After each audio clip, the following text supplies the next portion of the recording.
gentlemen, I'd like to call the meeting to order, please. Thank you all for coming. Welcome to our Land Use Committee meeting today. We really have one agenda item, and that is to have the Department of City Planning present to the committee. We're going to ask lots of questions of them and see if we can get a better understanding of the zoning affordability and mandatory inclusionary housing document that's been going on in the city. If you don't know, my name is Michael Liebert. I'm the chair of the ULURP committee. The folks around the table are all on the ULURP committee with me, including the one who's hiding down in the back. And I think me too. And me. Oh, come on up. But I do need your approval. Are you good? Yeah. What would you like? We have myself and Cheryl.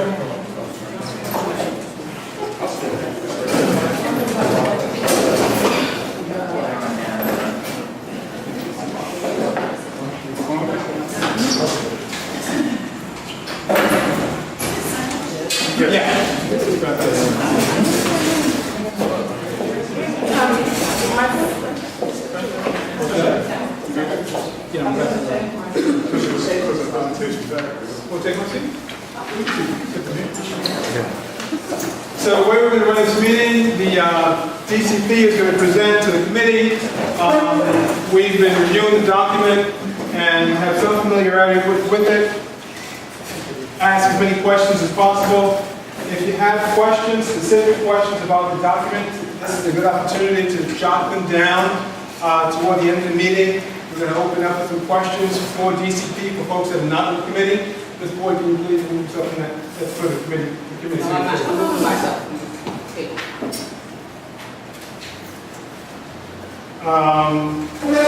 And I would like to know. Excuse me.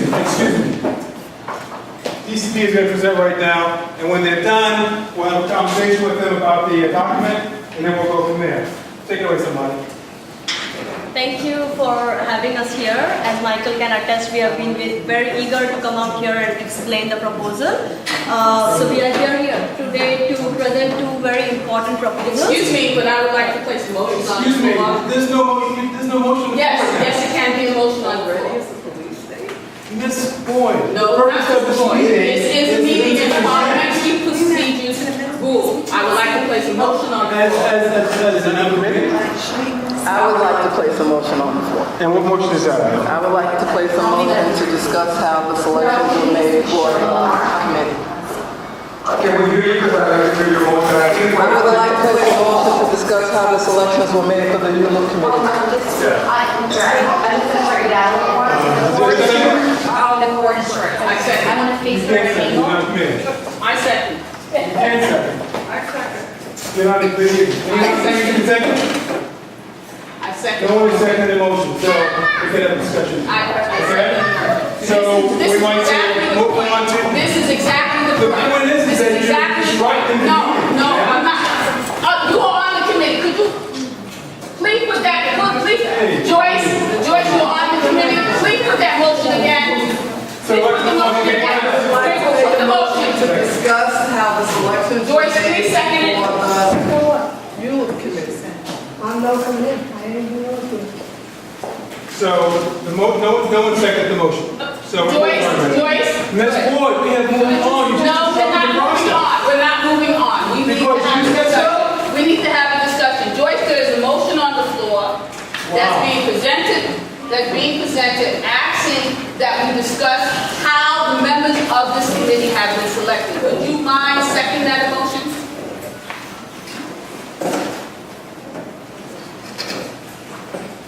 Actually, I would like to request everyone, can we just please present and then There is a motion on the floor. There's a motion on the floor asking that there will be discussion about how the members of this committee have been selected. Would you mind seconding that motion so we can have this discussion? Why does she even have the floor? Excuse me, I have no idea. She doesn't have the floor. So Ms. Can you speak? Because you're not doing Ms. your Stewart. job. Ms. Stewart, excuse me, Ms. Boyd. Would you mind Excuse seconding me, the Ms. motion? Boyd. Excuse me, please. I don't disrespect you. Yes, you do. I do not disrespect you. Yes. And everyone who's come to me can witness I never disrespect Yes. you. Yes, I give you a tremendous Yes, amount of you do. respect. No, you have And everyone not. else here. No, you have Let not. me inform you something.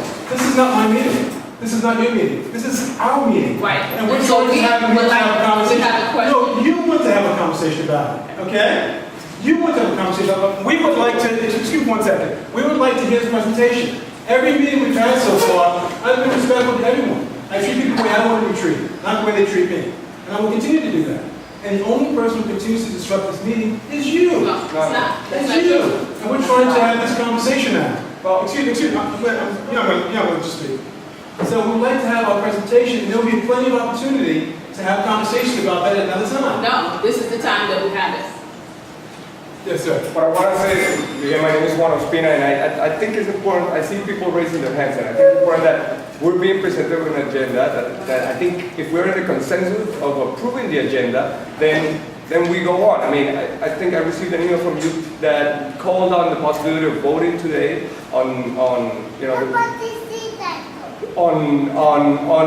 making important decisions. So I think if the agenda is going to start, let's everybody be in agreement with what's in the agenda. If this is the only thing in the agenda, I personally must say that I'm curious to hear what the department is saying. But I'm also saying that I'm also very reluctant to believe.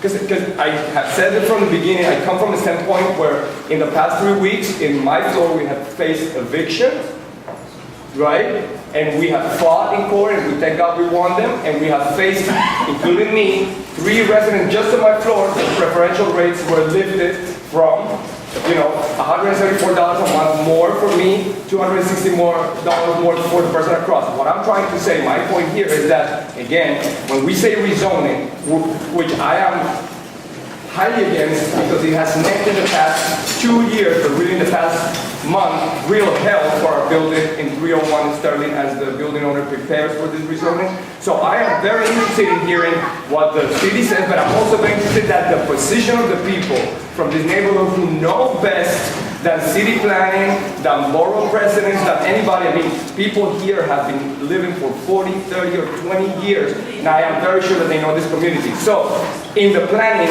can we, if we're gonna put the both of them in the agenda, what is the position of the planning of the people, what is the position of the city, then it's balanced and it's agreed by the people.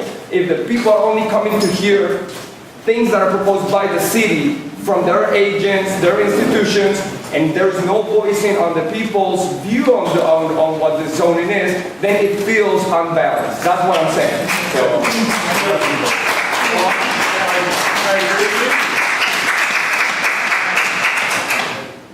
I agree with you completely. We've taken several weeks to review the document independently. You came to the second meeting we had here. I've asked everybody to go back and do their research. We haven't given them a chance to present the document. We've read it, we've had questions, we've sent questions to them, they've tried to answer to the best of their ability. This is the first time that most of the people in this room are having a chance to hear it from them. Okay? And so, would you say that that's a reasonable thing to do, to hear their presentation from them since they wrote it? I think I agree with promotion. I mean, I put forth an motion beyond. I'm not a board member. I applied to be one. But more than anything, we're people. We're people who deal with people's business. So I say yes, we hear it, but we hear also understand that there is also studies that have been coming from the community that need to be heard. And I think if we stop for on our own, part of the piston match, we're here together, but let's hear all of it together. And I think the community, I've been at meetings, and I hear that the community feels very reluctant about what the political figures have to say, how they're involved in it. I think if we're saying that this rezoning is causing evictions as we speak, and let's take that very seriously into consideration. So there is a plan from the community, and there is a housing plan description. Let's hear them both, and let's make a decision that is good for the community, and understand that the city is looking for things in a wider scope. And with that said, we're a very unique community that should be exporting models on how to gain such vibrancy,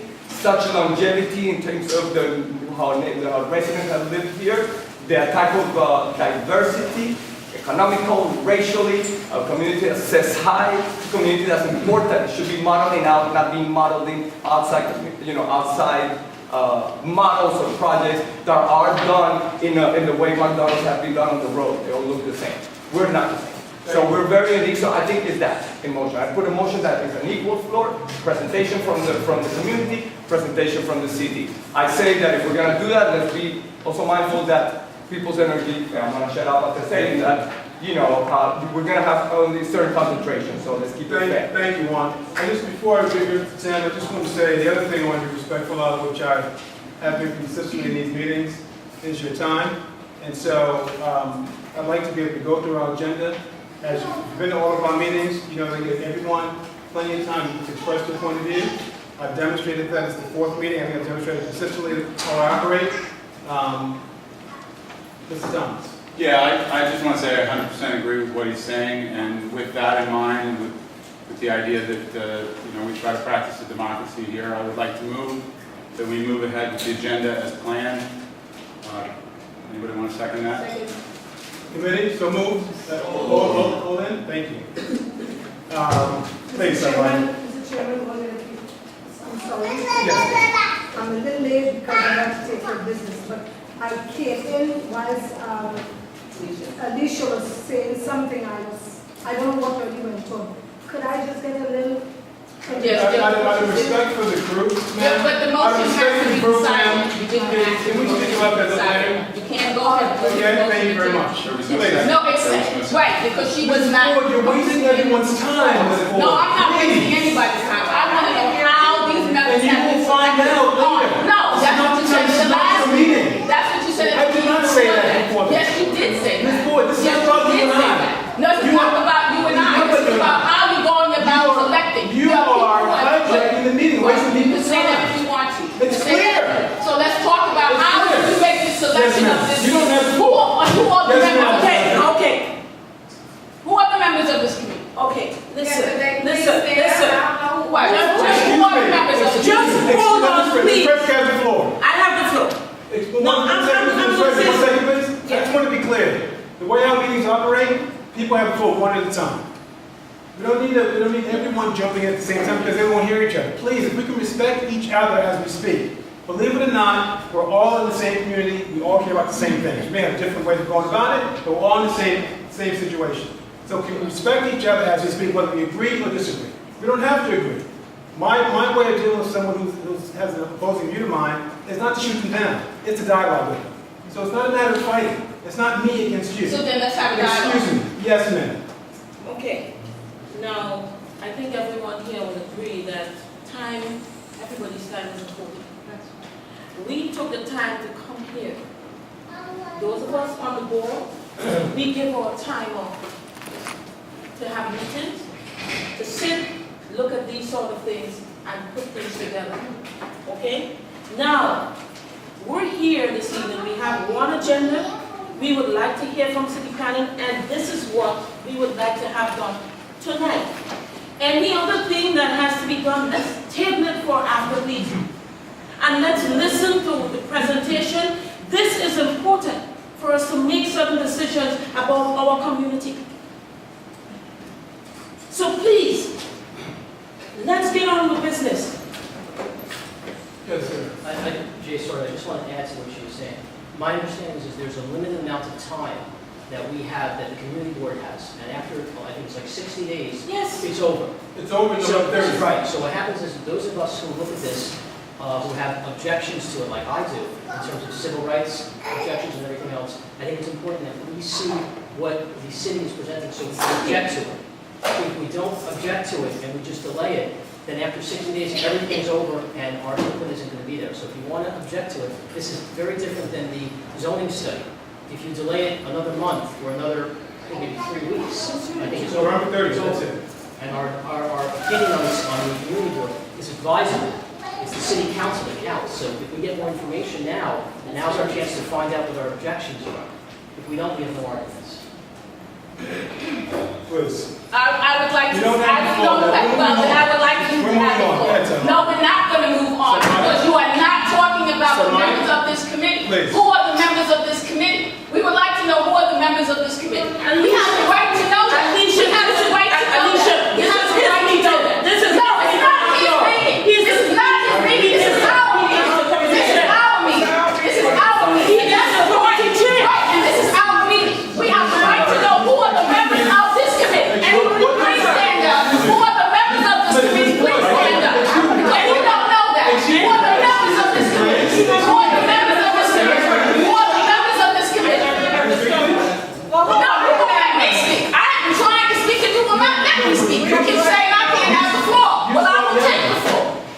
F1, Okay, yeah, no problem. you know, the F1 problem, will proceed, right, wasting that's your right, time. that's No, right. just call out, just have the Just call members. the members and call them. Then we can go on with business. This is simple. Come on, this is elementary. Thank you. The members of If what you're not a committee member, is please this sit down. anyway? If you're not a member, I don't please sit know down. I'm a member. You are not a member. Please Who sit are down. the members? The people standing up, the People standing up. including Ms. Ellis, the community meeting member. People standing. Could you please give us your name quickly so I know who you are? Please, I'm asking. Thank you, ma'am. I don't think this is the way to do it. Thank you. Well, it should be in writing. There may be. but If it I'm wasn't in gonna writing. 19, this is all public information. Okay, go ahead. On the website.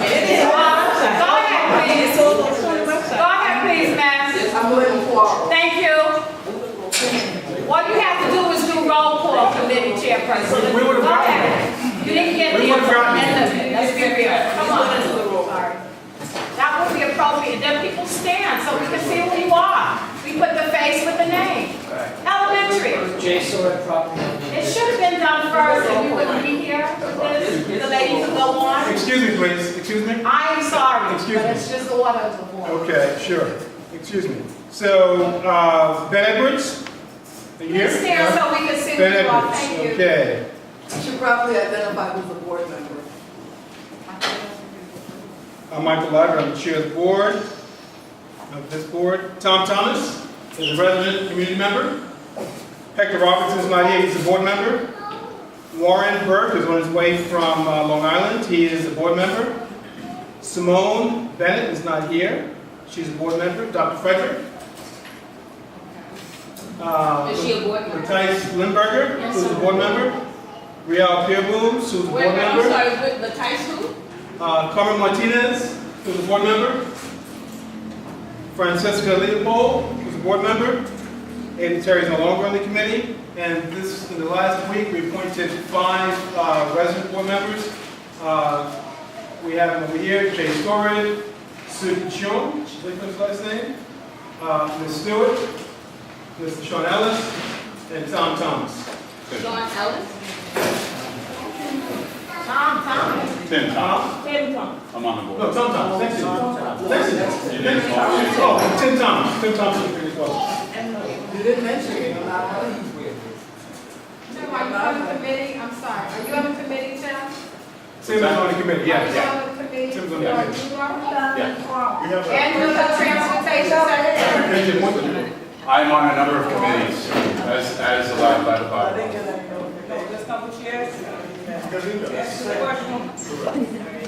Are you on the And transportation Green committee Lane. also? I'm the chair of the transportation. Folks, those are the folks on the ULURP committee. There are 18 people, if I counted right.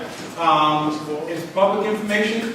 It's nothing to hide. And how was those selections done? This is not the time for that. Ms. When Boyd. will the time be? Because this is a question that we've been asking. Now we're going to move on to the presentation. Please, Dr. Monti. Thank you. Thank you. So at the outset, I just want to respond to one of the points which you made. This is not a rezoning proposal. This is these are 2 text amendments which are initiatives by the city as a part of Housing New York plan, and this is not the rezoning study discussion, which is a separate discussion which was going on over the past year. So just with that. Housing New York is a comprehensive plan to build and preserve 200,000 units of high quality affordable housing, which would meet a wider range of income levels from lower to moderate middle income and promote economic diversity and vibrant neighborhoods. And it is basically essentially a coordinated set of initiatives which is between multiple agencies, Department of City Planning, Housing and Preservation, and the goal is to address the housing crisis which is facing New York City and also to promote a high quality built environment. So we are here, we'll be going through the 2 text proposals. But before that, this slide just helps to put it in the big picture context. Why are these proposals being initiated? And we are all aware of the issues which are facing New Yorkers. The rents are rising faster than the income levels. There is a shortage of supply of affordable housing, and the rents are getting more unaffordable. And at this point, not doing anything is really not an option. In the next 25 years, 600,000 New Yorkers are expected to be in the city. And so that's a daunting amount of new additional people, and also with that goal in mind, these proposals help to address housing crisis and also facilitate the production of affordable housing. So this is the first of the two proposals, which is the housing, New York's mandatory inclusionary housing. I just want to clarify the scope of this proposal. It is not a citywide proposal in the sense that it would only apply in areas which are targeted for residential growth. In other words, currently there is no area in Community District 9 which would be applicable for MIH program. If in future there is a rezoning, whether it's a private or city initiated or community board initiated, in that case for that rezoning area and only for that area which is mapped with MIH or inclusionary housing program, the next 5 to 10 slides are applicable only for that portion. So currently it is not applicable in any area in Community District 9. So what is mandatory inclusionary housing? So this is just a step further from the previous program, which many of you are familiar with, which is the voluntary inclusionary housing program. And I've been attending meetings from this board and also Community District 8. And one of the themes, one of the requests or concerns or oppositions which we have been consistently hearing across the community boards and from all residents is that they wanted mandatory inclusionary housing because the previous program was voluntary in the sense that it gave a bonus to build additional affordable housing, but it was not mandatory, it was voluntary. So this text amendment basically fixes that. It is giving what everyone really wanted. So in this proposal, development would be required to set aside a share or percentage of the residential floor area which would be marked aside as permanently affordable. So the goals of MIH are to ensure that affordable housing gets created in all areas where there is new residential growth. In other words, we want to plan the development, we want to better plan the development, and we want to ensure that wherever there is market rate housing going to be developed, we want to ensure that affordable housing is also created at the same time. And so also the program would encourage or would ensure that the affordability levels are wider than the previous program. So it would be, target or it would reach a wider range of lower, moderate and middle income housing. And lastly, the goal is it needs to be practical. It has to work. It really doesn't matter how, what we propose or what the city proposes if it is not financially viable, because ultimately we are talking about private property. This is not public city property. So when we are talking about private property, the city cannot really, it's not workable, it's not practical to create a proposal which is not going to work. So the program has to be financially feasible, and secondly it has to be legal. Again, it's a private property and we need to ensure that the kind of rules and regulations, please note it's mandatory, it's no longer voluntary. So developers who would be developing a property which is mapped within an area which has MIH, they are required to set aside a portion for affordable housing. So the program has to be legal. It has to be legal, it has to be financially viable. And I just want to separate out the two goals, which is the first two are more like what are the needs and the goals. We want to produce or facilitate as many affordable housing units can be produced. And on the other hand, it also has to be financially feasible and it has to work. So these two goals,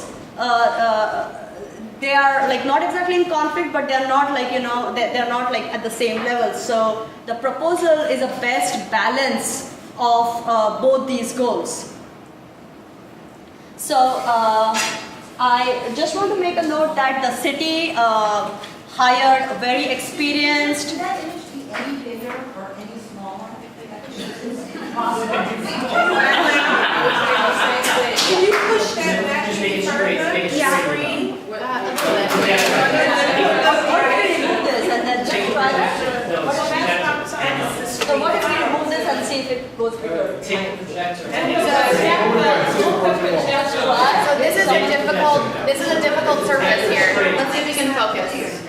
Well, you guys, we'll try it, and you let us know which one you prefer, okay? So we can get it straight and focus it. That screen.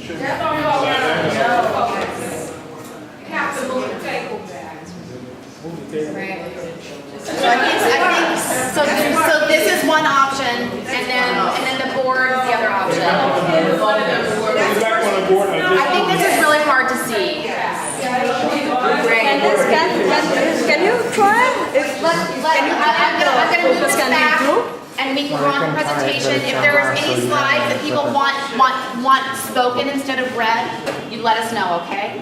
And we're happy to. Do you want to try and lean this up against on a chair so that it's further back? But really, like, you know, all those numbers, I will be really, it's a lot of information and it's very simple.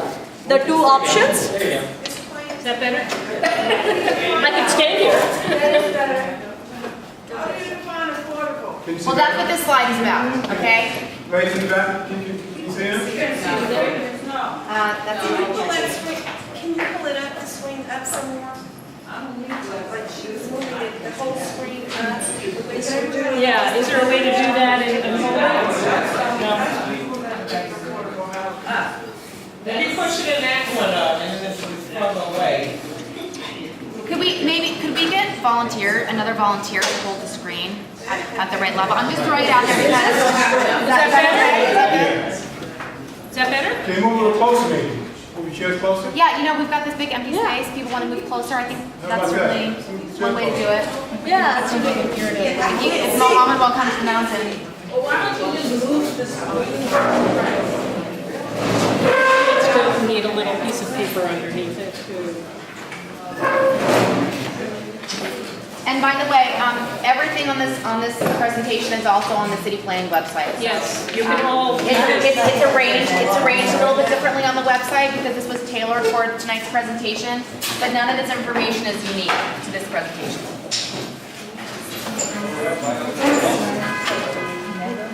I think this is better to get.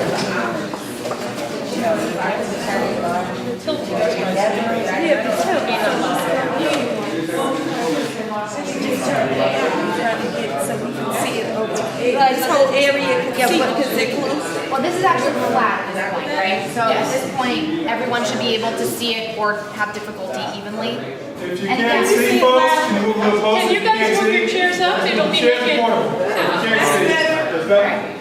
Okay? I'm right up front. All right, let's continue here. People Okay. move up if you can't see. We're going to And continue. it's okay if you don't really, I mean, this is just extra information. Really, the proposal is, which was crafted after the city hired a very experienced consultant firm, which conducted an analysis of the fiscal analysis. And their findings were, basically there's a trade-off. There's a trade-off between the amount of affordable housing which we can get versus how deep the affordability level is. In other words, if we want to increase the percentage of affordable housing which is required in a development, the affordability level would have to also, AMI would have to increase slightly. And also another thing which they found was that in really strong markets, you can require 20 to 30% as affordable without direct subsidies. In other words, the market can sustain a requirement of 20 to 30% of affordable housing without city investing or giving financial assistance. They also found that in weaker markets, affordable housing will not be created unless the city invests or gives direct subsidies. And in mid-market conditions, without city subsidies, lower affordability level cannot be reached. However, the market can sustain on its own affordability level which is at a mid or a moderate range. So there's this financial analysis is available online, and those who are interested can take a look. And it's very important because these proposals, it's based on the financial assessment. It's based on ensuring that it works, it's practical, it's feasible, and it meets legal standards. And this firm has been instrumental in crafting inclusionary housing programs across the country. And so that is really the backbone or the foundation or the other part which I explained earlier, which is the practicality aspect which guided these options. So the two options are for each rezoning. Again, this is applicable only in future rezonings where you apply the MIH program. In exchange for 25% of housing has to be set aside as affordable at an AMI or an income band of 60% AMI. And the second, right, it's an average. So you can basically go lower or higher slightly as long as the average of all the units is 60% AMI, and that's why we are calling it bands, which is a change or an improvement over the previous program, which was fixed at a set AMI. And the second option is What's the value? Thank you, the dollar value. the 60% AMI would be for a family of 3. It is 46,000 approximately, $46,620 dollars. And so the second option is 30% of the housing has to be set aside at an income band averaging 80% AMI. And there's a third option which I mentioned. What's the value? The 80%, thank you, is $62,150 for a family of 3. So, and there's a third option which is the workforce option, and this would be applied or this would be decided by the city CPC and city council. And this is specifically for areas which currently have the ability to produce moderate income level housing on its own and which could contribute to a very necessary workforce housing option. And this saves the city subsidies to go into areas into other areas or weaker markets which are more in need for affordable housing. So that's the third option. And how much is that? This is the 30% is at an average. Excuse me 1 second. Ms. Boyd, the questions right now need to come from the committee. Can you please refrain from asking questions? I would like to know, if she's doing a presentation, it's there that I can't see it. I Okay. cannot see the dollar value. Yeah, let me quickly answer so it If she saves understood time. that that's the way it was going, Just for then this she should one? act. She should do it. So it's 120% AMI, which is at $93,240, which is the workforce option. And again, the two options are 25% at 60% AMI, which is 60% is $46,620, and the 80% AMI is $62,150. And those are averages, and the workforce option would only be available in addition to the other options. It would never be created as a freestanding option. There would always be one of the other options. I have a question. Now, in the beginning, you said it was based on the market, right? All of these options are based on the current, the market, the housing market that we're in, whether it's a strong market, whether it's a weak market. So what are we considering the present market as? Is it a strong market? I can speak to the financial analysis. So when we work with Bay Area Economics, the I'm John Mangan. I'm from Council's office at City Planning, and I've been working on MIH and DQA as part of the teams at the central office. Mangan, M-A-N-G-I-N. You're from City Council? City Planning, Council's office of the lawyers there. And while we're doing that, can you just say who you want? Sure. I'm Beth Leibowitz, Director of the Zoning Division at City Planning. And of course, we've been working on this proposal in terms of turning their proposal into zoning text for quite a while now. So, we're here actually to answer questions after the presentation, and depending on what system you want to use. And we didn't hear you. Sure. I'm Anna Slatinsky. I'm Deputy Director of the Brooklyn Office of City Planning, and I think it really would be helpful to get through the presentation first. It may answer some of your questions, and it may provoke other questions. So let's try to get through it. And if there's a clarification on the thing of the slide, please go ahead and ask. But for bigger questions, I think it would really be better to wait till the end. Yeah. Mr. Director, I'm sorry, I didn't get your name. Mike? Yes. Beth Leibowitz, L-E-B-O-W-I-T-Z.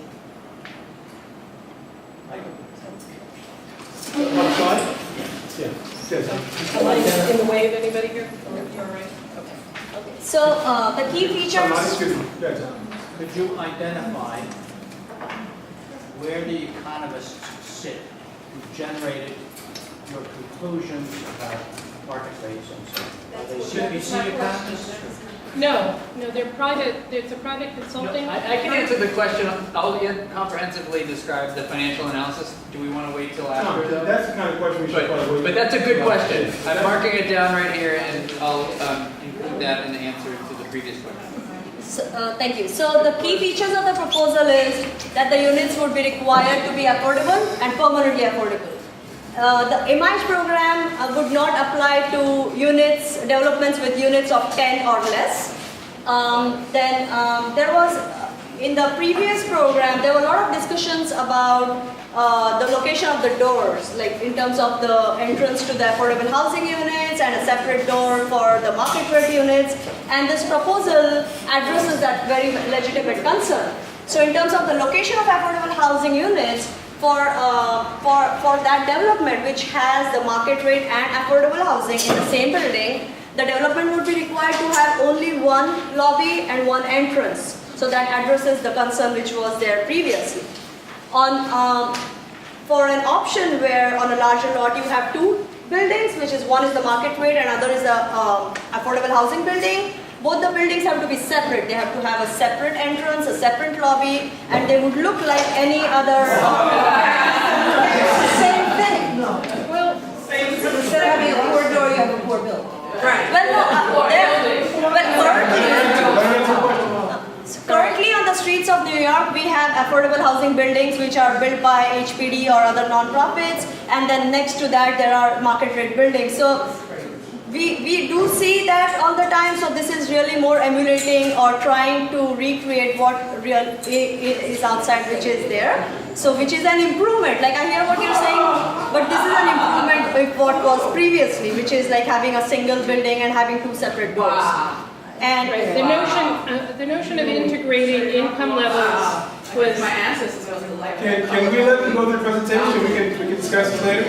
Good. And so then there are some other considerations, which is for city understands that for smaller developments, which is buildings with 11 to 25 units, it's very hard for the developers to manage a small number of affordable housing units, which is spread over a variety of buildings. And it's also hard for the non-profit organizations which oversee the operations of this building. And so there's an option which is created for smaller developments, which is between 11 and 25, to provide, instead of providing affordable housing units, which is very small, between 11 and 25, they can make a payment to HPD, which can be used for affordable housing in the same CD. So this is a way of a good compensation. The funding would be used for the same community district, which would be managed by Housing and Preservation Department. And then there is a BSA, which is currently, as it exists for any zoning lot, which has a hardship posed by zoning.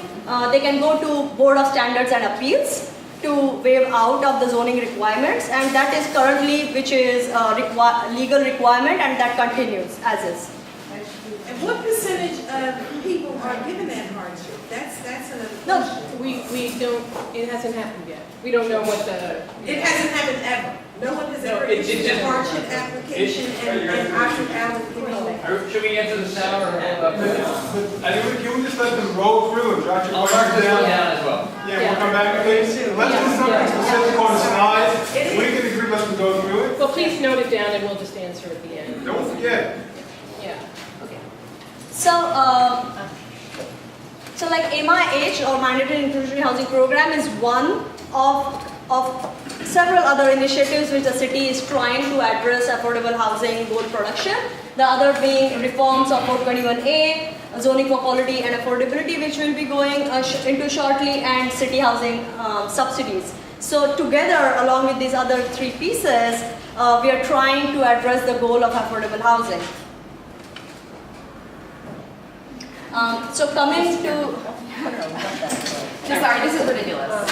Do you have such tape? Because you have several pieces of paper. We could just No, I think spread the paper. All right, it's getting a little better, so. All right, that's good. Small adjustment. So this is the second proposal, which is zoning for quality and affordability. The city in the Housing New York plan last year, it was pointed out that certain rules and regulations within the zoning are actually hindering the production of affordable housing and also not promoting to good quality buildings. Zoning determines the use of a property, the shape and the size. It also promotes an orderly land use development and also public health and safety. The current contextual zoning regulations, they were created in 1987. And they are a big improvement over the previous regulations, which allowed the tall tower in the park kind of developments. So while the general intent of the 1987 contextual zoning is very helpful because it prevents out of context developments from happening, as the Housing New York plan pointed out, certain rules and regulations are not facilitate the goal of production of affordable housing.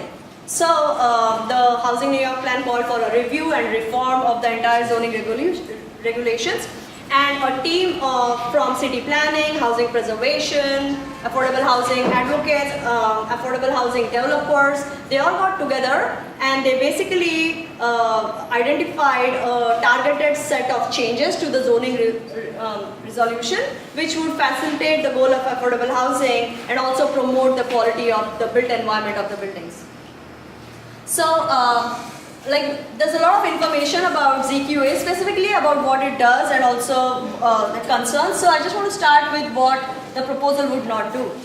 There would be no additional market rate floor area which would be available under the proposal. There are no proposed provisions which encourage tear downs.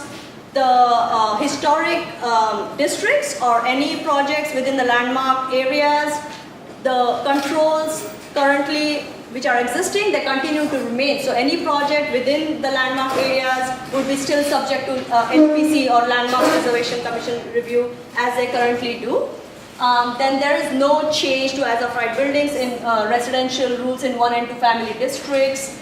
There is no reduction on green or open spaces. So I just wanted to clarify all the things which the proposal is not going to be doing or touching upon. And also there is no remapping of the zoning district. The proposal does not automatically change any zoning districts which are currently mapped across the city.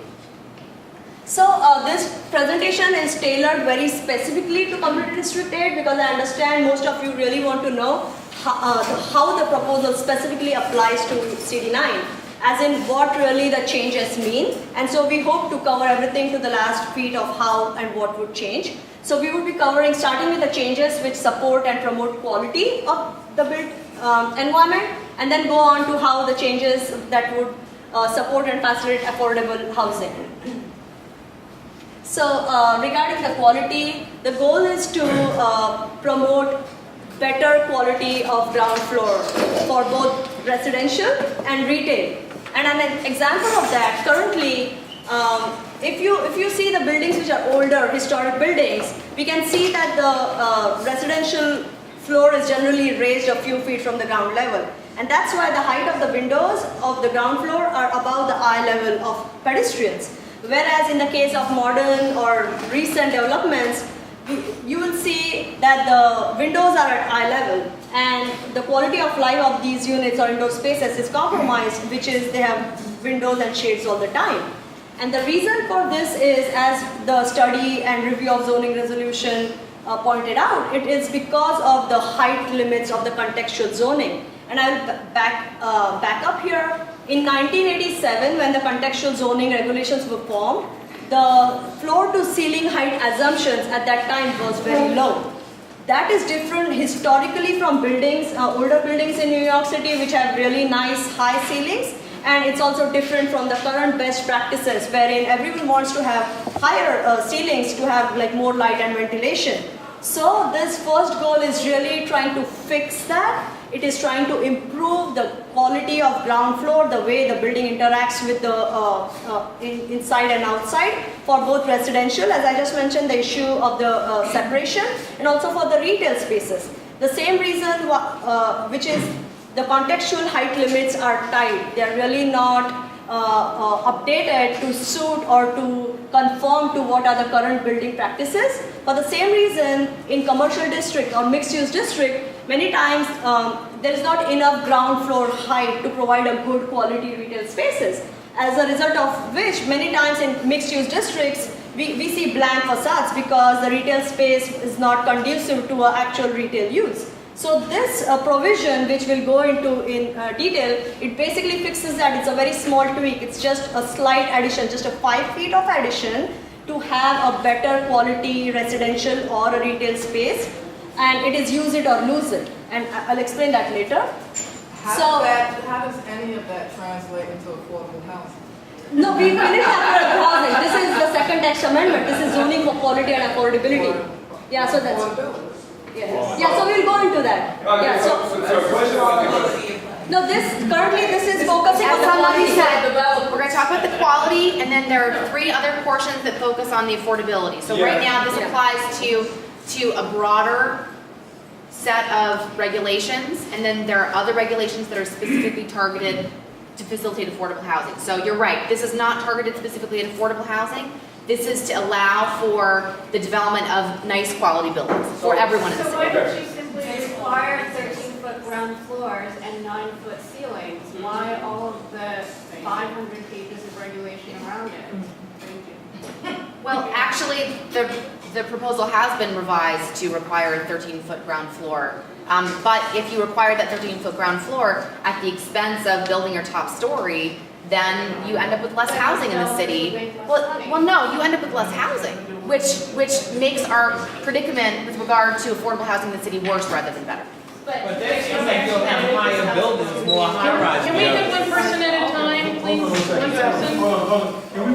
Can we hold the questions until the presentations are over, please? Well, Daniel, I want to add to the questions. You're introducing the word dull. And I don't know who defines what dull is, because I know any improvement to any property, when dull, and somebody says what dull is, it translates for tenants as major capital improvements, and that and the 980 or whatever percentage people have to pay is not dull. So who decides what dull is, what looks good, because when it comes to quality, we're talking about very relative values of we're talking about an entire universe of what quality looks like.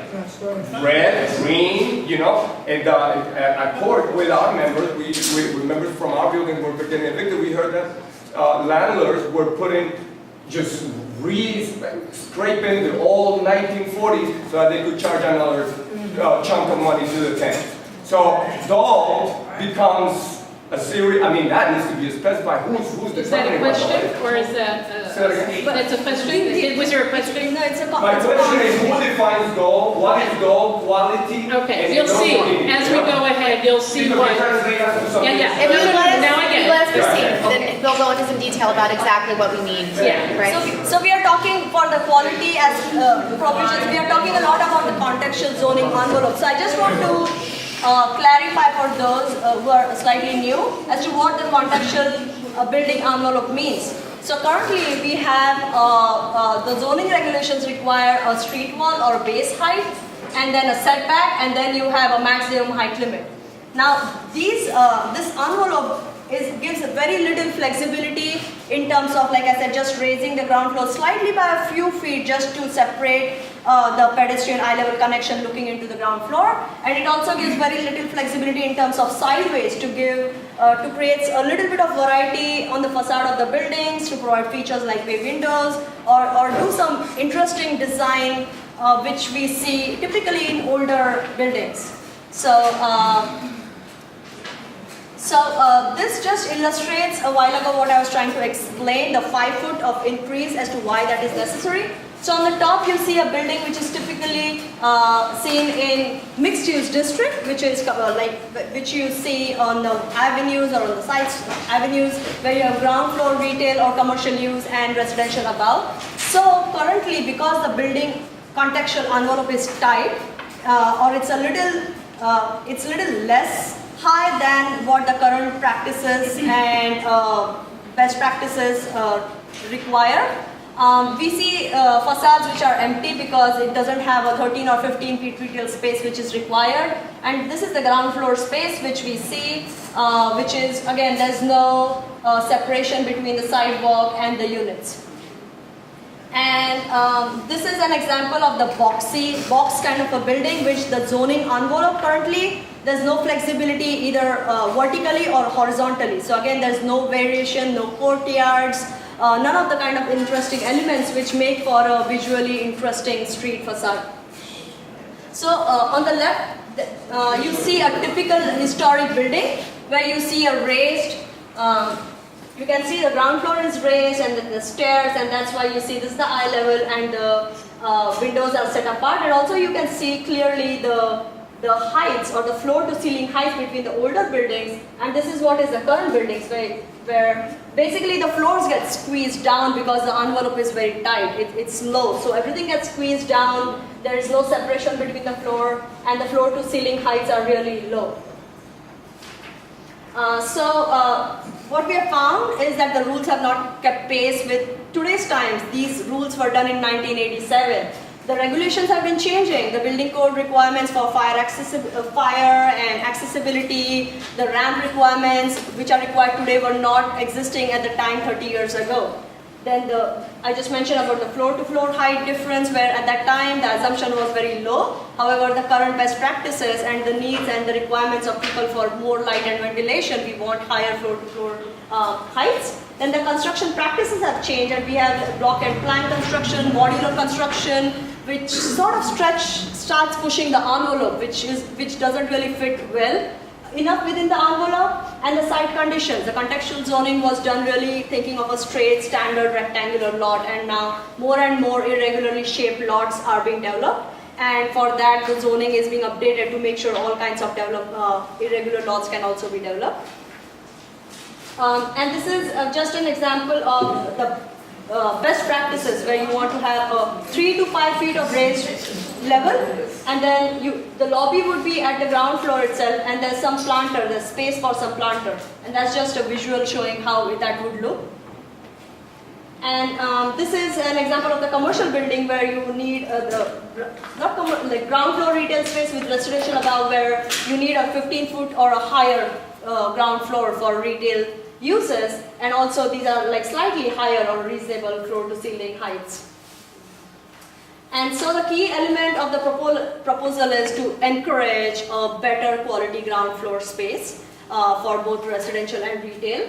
And the proposal would allow five additional feet, which out of which 3 feet has to be used in the ground floor. In other words, if a building is not raising the level at least 3 feet for residential buildings, or it's not providing a higher retail space, you won't get the 5 feet of base height. So it's use it or lose it. And in response to concerns which we heard over the past couple of months, we have introduced a cap on the number of stories, and this ensures that developers won't take advantage of the extra 5 feet and just add another floor instead of raising the ground floor to create the higher quality residential space. So this is really a very small tweak. It's just an increase in 5 feet on the base height of the building, which would just allow a separation of the level for the ground floor, and it makes a tremendous difference for all the ground floors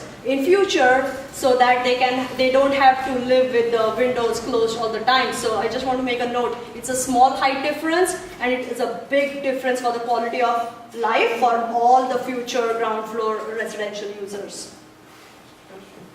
And so this is just an example of currently and how it would change. So this is under the current zoning. You have a base height. You can see the small ground floor and really smaller floor heights. And also there's no restriction on the number of floors. And under the proposal, you can have I'm sorry? You said no restriction on the number of floors? Currently. So currently you have a maximum height limits, but you can put as many floors as you can fit in within that. So you have your height limit, say the height limit is 80 feet, right? You can fit as many stories in there as you can. You can put 10 stories there, or you could put 8 stories there.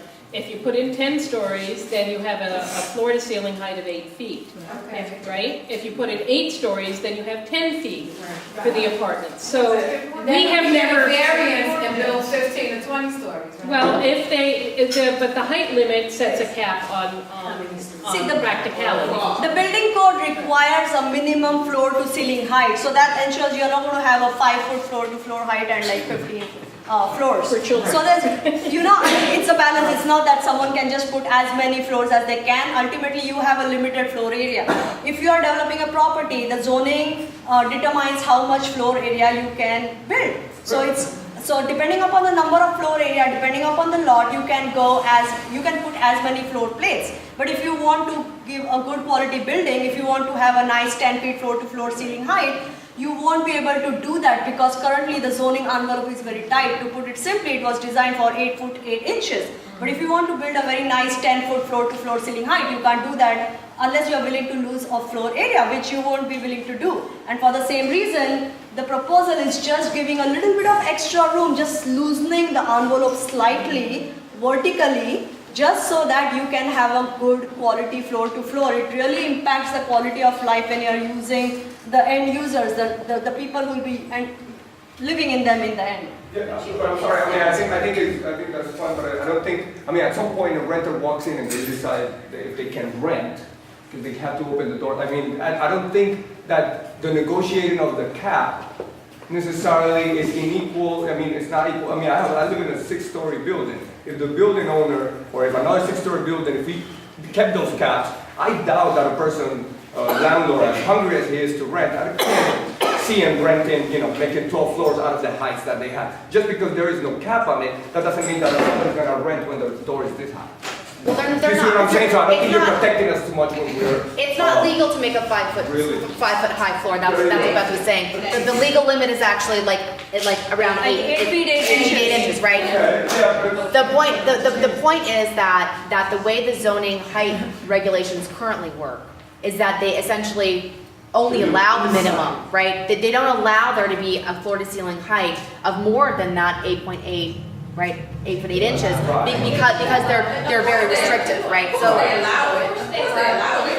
You make it sound like pre-war buildings are somehow taller than post-war buildings, and they're not. They're the same size. We have 6-story buildings that are 70 feet tall. They have adequate floor-to-ceiling heights. They're lifted off the ground floor. So why can't your new construction buildings do exactly the same thing? What has changed about best practices that we can't build to the same standard as our pre-war buildings? Because there is this financial analysis which indicates that we're not going to get the amount of housing we need in the city if we keep asking developers to leave floor area on the table. Can we please save this discussion for the end? And when we have that discussion, can we have one person at a time speaking? So that Finish a few minutes. Can we know, since you're Thank you, we got your comments. Since you're jotting down, no, excuse me, since you're jotting down, can we know what the subsidies percentage is? Because if there's a lot of subsidies going in, then the city can build a lot of stuff without going to the private. Because what we're doing, but the problem that maybe we're not being raising here is that when you go to the private as Big Papa, then you're working with them. So what kind of nation is this? If we're building, if we depend on how hard it is for developers who own companies in 42 countries, we're starting from the wrong place. If there is money for subsidies, how much money is being subsidized to these owners? Is it in the accumulation large enough to really change at least 3 dramatical communities and start from there? Maybe not change 10, but know that we can change it with our own means before we actually pull our pants down to the developers? Because as far as I know, developers move with one purpose, and it's money.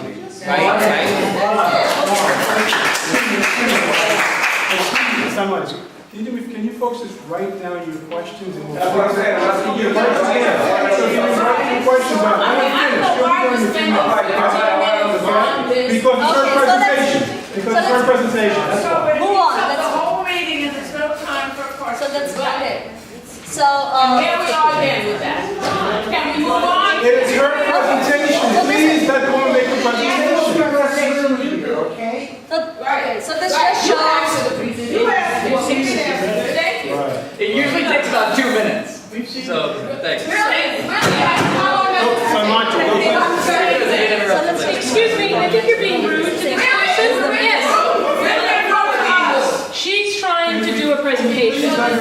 It would be nice if the people in this room would be listen and stop interrupting. Well, too bad. Okay. Okay, thank you everyone. So Marty, you have the floor. So Marty, you have the floor. Yeah, okay. So we just talked about one provision which gives a little more flexibility in the vertical height because of the reasons explained. So this is talking about, and I'm going to really shorten it out because I can see. So we are talking about over the next provision is about a slight flexibility in the horizontal level, and the reason for that is currently, if you recall the zoning contextual envelope slide, we have basically what the contextual rules end up doing is you have a building which comes out like there's one box, and then there's a setback, and then there's a smaller box. There's no flexibility to get the building in slightly, to create a courtyard, to have a bay window or any sort of interesting features. So the next set of provisions basically simply are giving a few extra feet of wiggle room basically, so that if you can just imagine you have a clay putty and then you have a fixed boxy kind of an envelope which is very rigid. You really cannot play without make a good building design. So now we are just loosening the envelope slightly so that, and the regulations which is you are allowed to set back the building slightly, you can protrude buildings slightly to create for bay windows, for courtyards, for recesses, and all those elements which we really love about the older buildings and which are really missing in the contextual or the modern or the recent developments. So we will just flip. So this is, just go back, just one slide, I'm sorry. This is an example of a new building. You can see the older bay windows and this is the older building. What happens is the regulations require the building to be set back at the street level. It's unclear the exact location. So you have things like you have these blank facades which are jutting out, and it's not clear where it should line up. So in the next slide you will see that by giving them a slight flexibility to set back just by a few feet, you have a facade where it's joined or aligned nicely with the adjacent building, and you can have a modern day version of a bay window which sort of more aligns and really promotes the contextual housing goals which were created in the first place. And so this is another example where currently you have this flat building, and then zoning really, because there's no flexibility, there are very rigid setback requirements. Once you go up after the setbacks, there are very rigid setback requirements in the front and the back of the building. Because of that, the building, the floor plate on the top really gets squeezed, and we are just giving again a little flexibility to promote for design. And what you can have is a building which is recessed slightly, which has a little bit of a foyer, which has front planters in front, and then it also, again you can see the raised ground floor, so you can see that the eye level is here and these are the windows. So all these changes are really to promote the quality, just with a few tweaks and a few feet here and there, it would just give for a better quality building. And so this is another example of the current lot coverage regulations, which you see in the corner. The buildings usually have like a blank facade, as against the older buildings which are normally fronting on both sides and they have windows on both sides. So the rules would slightly change the lot coverage requirements only for the corner lots, which would allow the building to wrap around, so you can have an entrance on this side and also this side, and it just enlivens the whole street experience. And so this is what it would do. After all that talk, how that applies to Community District 9 is what is in this slide. So for contextual zoning districts, which are shown in purple in this corner, there will be an increase of 5 feet in the base height of the building. Again, this is CD9. Can you tell us where though? The main street. You can't see the. That's Washington Avenue. Okay. So this is the boundary of CD9. This is Eastern Parkway.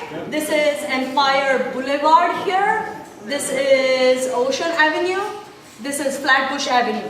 So this is the north west corner, which is Franklin Avenue. This is Franklin Avenue. So the purple shaded areas are currently the contextual zoning districts in Community District 9. In other words, it is only in these areas where currently maximum height limit exists. So only in these areas, if a developer raises the ground floor of a residential building by at least 3 feet, or if the developer provides a 15 feet of residential space, lobbies, in that case they can have an additional 5 feet only, just 5 feet. And so this is how it affects in the non-contextual districts, which are zoning districts which do not have a letter suffix, which is R71 and R6, which is all the shaded portion which is within the Ocker boundary. So there is no change in the entire district except for those properties which is along a wide street. And only for those, for example, Empire Boulevard is a wide street. Wide street is anything which is beyond 75 feet. So for those streets, which is very limited, most of the streets are narrow. So only for wide streets like Empire Boulevard, again you can have a building which is 5 feet taller at the base if you provide the better quality ground floor. And so now moving to the affordability part. Yes. So I just want to take a moment and say that the first part of the presentation is over. There were a couple of 2 or 3 zoning the goals which are about improving the quality of the ground floor and the setbacks to add for more visual variety and a little bit of more building facade or aesthetics, basically to make the built environment more interesting and aesthetically attractive. So that was the quality aspect. Now we are moving to the affordability part of the ZQA, zoning for quality and affordability. Can you give us a sense of how long this part of the presentation is? No, this is going to be very short, just 10 minutes? 10 minutes, yeah. Okay. So the goal, the main goal is to help seniors remain in their community. Today, older New Yorkers are a very diverse and growing segment of the population. There's a very limited options for housing as well as care options for the seniors. And what this provision does is really to facilitate the production of senior housing and senior care facilities so that it gives more, unless there's more housing available, we can't have options to live in the communities. So that's the first goal. And why the zoning needs to change. I don't think there's, like, everyone agrees there's a need for more senior housing and senior care facilities in our neighborhoods. So, over 400,000 seniors are expected to be present in 25 years. The zoning is outdated. When it was created, it does not recognize all the options which are available or existing today, like independent care, independent living, assisted living, nursing homes. So these various definitions of the spectrum of housing and care options which are available today, the zoning does not recognize that. So all these definitions will be added. And then the zoning envelope is too tight. Again, this goes back to some of the aspects which I explained about quality, but it's more important than that. It goes a step further. It is not just for quality. The increase which the proposal gives for zoning of senior and affordable housing is currently city gives a bonus for senior housing, and that is to encourage and facilitate the production of much needed senior housing. So on one hand, the city is giving you a bonus to create affordable housing. But on the other hand, it is not, the zoning does not provide you the room which is needed to put all the floor area in a good quality building. I just want to make sure I'm conveying properly. So currently today you get a little bonus to develop a property and make a senior housing, but you do not get the additional room, the bigger envelope which is needed to fit in all that floor area to create a good high quality buildings with elevators and all the things which are necessary for seniors. When you say bonus, what are you talking about? More floor area. More floor area. It's not a cash bonus. Yeah. Since 1961, there has been a higher floor area available for affordable senior housing. It's called nonprofit housing for the elderly. It's in the zoning right now. There was either an error, an oversight, or just an incorrect calculation. And very shortly after that floor area was added, there was a discretionary action provided to increase the size of the building to be able to use the floor area. This is a very laborious and expensive process to have developers of affordable senior housing have to come to the city and say, okay, you gave me this extra floor area, but I don't have the height necessary to use it. So this has been going on for many years. This is one of the things we've wanted to fix. We consider it a small tweak. It's not a big thing. It is just being sensible about what it is your goal is and matching up the rules. So it's, since the rules are there already, but they're not spread out all over the districts, and you have to come to the city to get that, it's just a waste of everybody's time and money. So let's go on. Okay. So again, currently in some lower density areas for senior housing, most of the regulations are based on walk-ups. So it does not, you need elevator buildings for senior housing, of course. So basically the provision would allow buildings up to 6 stories, which would facilitate or accommodate an elevator. So again, the goal is to help seniors remain in their community. It would update the use regulations to allow the spectrum of housing options which I just mentioned.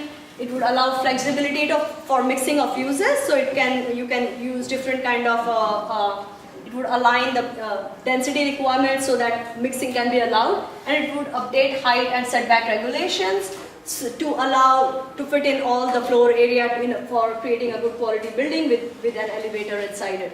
And this is just an example. This slide shows how much additional height is needed for affordable senior and care facilities. And the study and the analysis showed that 2 extra floors are necessary to fit in all the area properly in a nicely designed buildings. So currently, if you have, this is the building, then you can have 2 extra floors. So it's really 1 to 2 additional floors, which would be applicable in CB9. And that's in a medium density district. So in lower density districts, currently this is what is the existing as of right envelope. You can see there are 4 floors. And in the proposal, you will be allowed to have a 6-story building. So so this is basically, it allows a 6-story building which would have an elevator, and so you really need elevator buildings for seniors, and this is basically allows that to happen. And so how it would affect CD9 in terms of density. There are 2 aspects to the provisions related to senior housing. One is density and the other is height. So the density provision allows an approximately 0.7 to 1.5 additional density or floor area if you develop long-term care facilities and senior housing. And this is for the entire CD9. And the height basically allows you an additional 1 to 2 floors in order to fit in all the area. I already explained, so I'm not repeating the reason for that. But it's really, this is for contextual districts, which is again marked in purple, which is a very small portion in CD9. And you can have 1 to 2 additional floors for that. And this is the non-contextual district in CD9. And in the lower density districts, you can have up to 6-story building. Currently it's 3 to 4 stories, and you can have up to 6-story building with an elevator in it. And so this is, then the next slide is inclusionary housing. So the provisions basically, again, is the same concept. There's a bonus which is given to, given for production of affordable housing. And the proposal would allow same, like loosening of envelope, allow 1 to 2 extra floors in order to fit all that area, is the same. And so this is again where it would apply. Already clarified that previously in the MI proposal, but just again, it is only applicable for future rezonings where the MI program would be applied. And last is the transit zone parking changes. So what the evidence suggests or has shown that in lower income housing and senior housing, there is very low, extremely low to no parking ownership in the parking garages. And there's a lot of cost. Who said why we disagree? Go on. So, okay, so it's a matter of the data, and we can share details with you. So let me repeat. for low-income housing and for senior housing, data has shown that there is very low car ownership rates, and there is a lot of cost which goes into creation of a parking space, 30,000 to 50,000 approximately, and that cost ultimately gets passed on to the end users. Also, there is a fee, and data shows that lower income users typically it's not affordable to pay that extra monthly fee, and many times those who have the car typically park outside and it's not really used. And we got a parking problem already. Yeah. Right, but I just so again I meant see, there's a trade-off. We really hear the parking concerns. Okay. So there's a trade-off where there's a very high parking cost, 30 to 50,000. There are monthly fees which are 200 to 300, and a very low car ownership rate, and spaces are not used. So what we are doing is using the funds which are right now going into creation of parking space, which goes on into the end users and it's not used. Instead of that, use that money into creating deeper affordability or production of more affordable housing. Again, it's a trade-off, and this is what is furthering the goal. And so parking would be optional for new inclusionary housing or low-income housing. And so this is the transit zone, which is CD8, CD9, most of the areas. And transit also includes not just subway, but also the bus routes. So it's a combination, it's not just subways. And that really brings us to the end of the presentation. What about courtyards and green spaces for the? What about the 100%? So there is no change in the green space requirements. What about the 180% to 100%? I can discuss that. So what happens with setback? That was actually. What happens with a lot of I just have one. So I just want to close off by saying there were two proposals. One was the mandatory inclusionary housing program, which is a step further from the previous voluntary program, in which now under the new proposal, new developments with MIH program would be required to set aside housing which would be affordable, and it would be permanently affordable. And the next proposal is the quality and affordability aspect, which is really to promote and further better quality, better design buildings which are more visually, aesthetically pleasing, and also create better layouts. So it's really geared towards quality.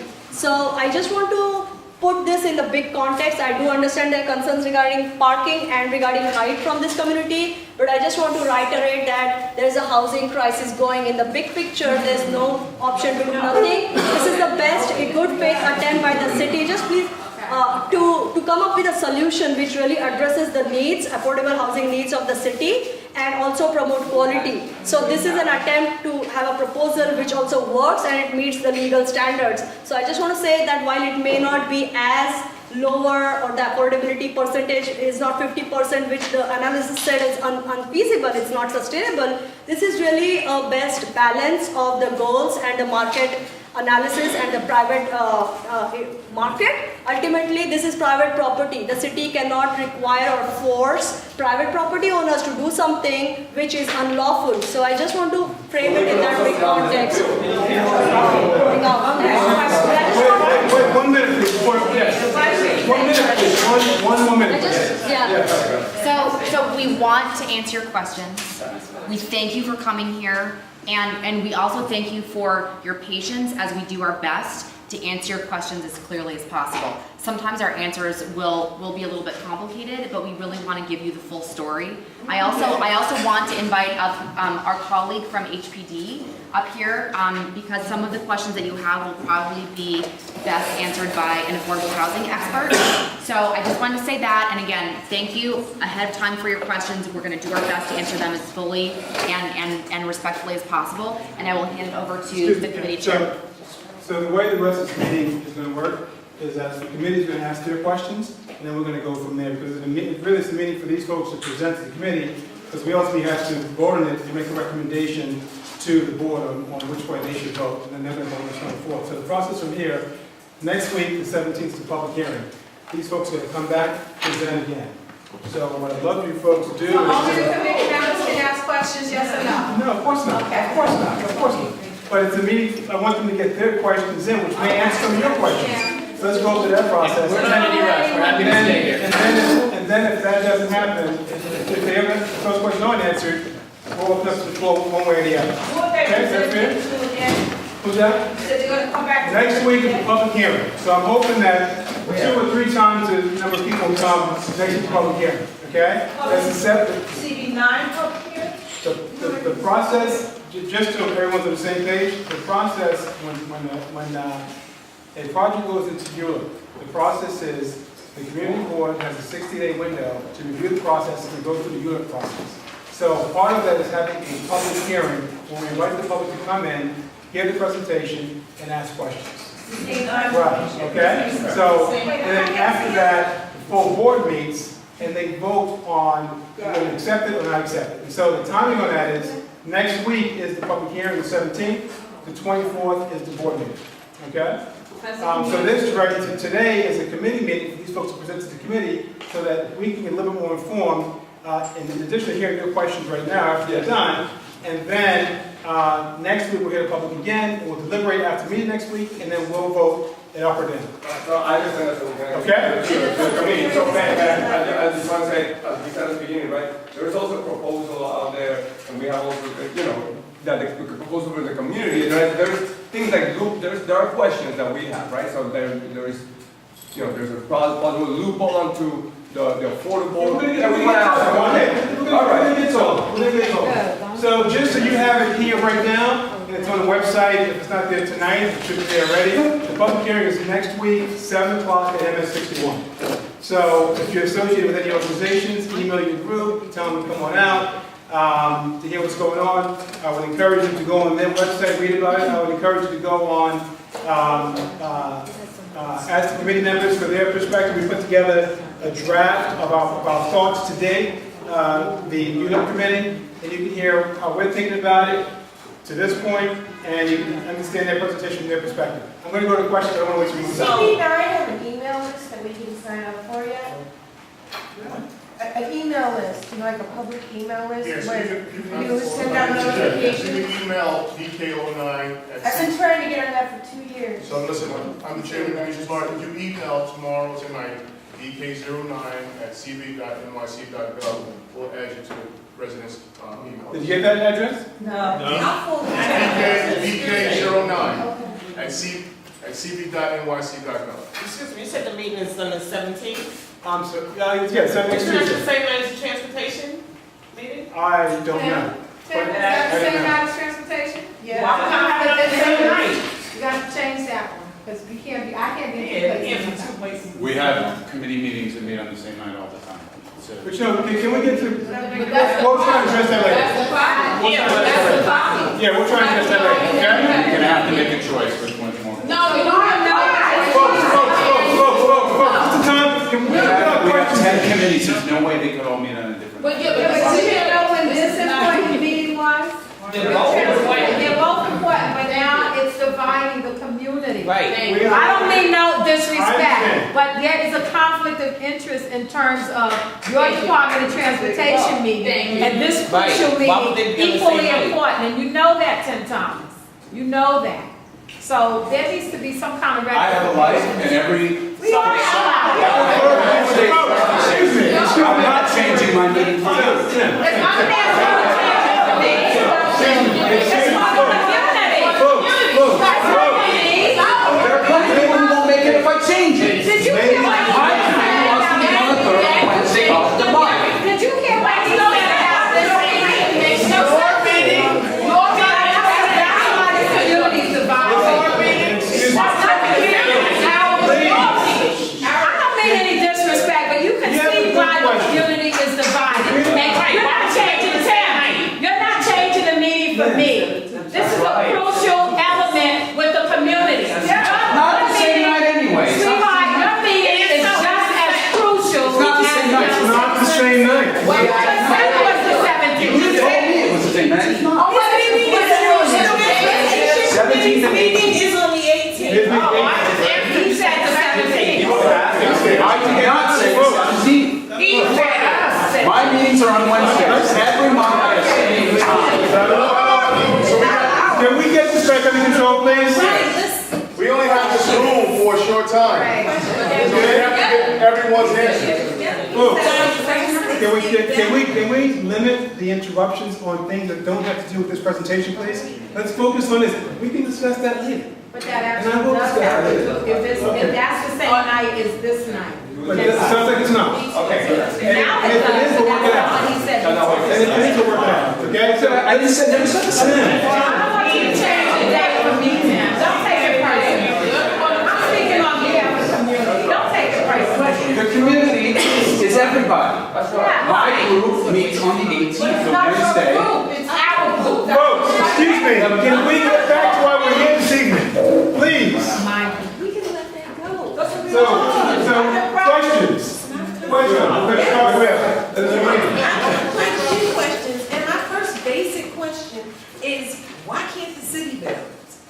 Why do we have to have developers involved? That's my first question. I think Glenn is the best person to answer that, actually. Well, I mean, as you know, the city. Excuse me one second. Folks, we only have this room for another hour or so. So can we minimize the cheering and the clapping and the extra conversation? Let's hear the questions and hear the answers, please.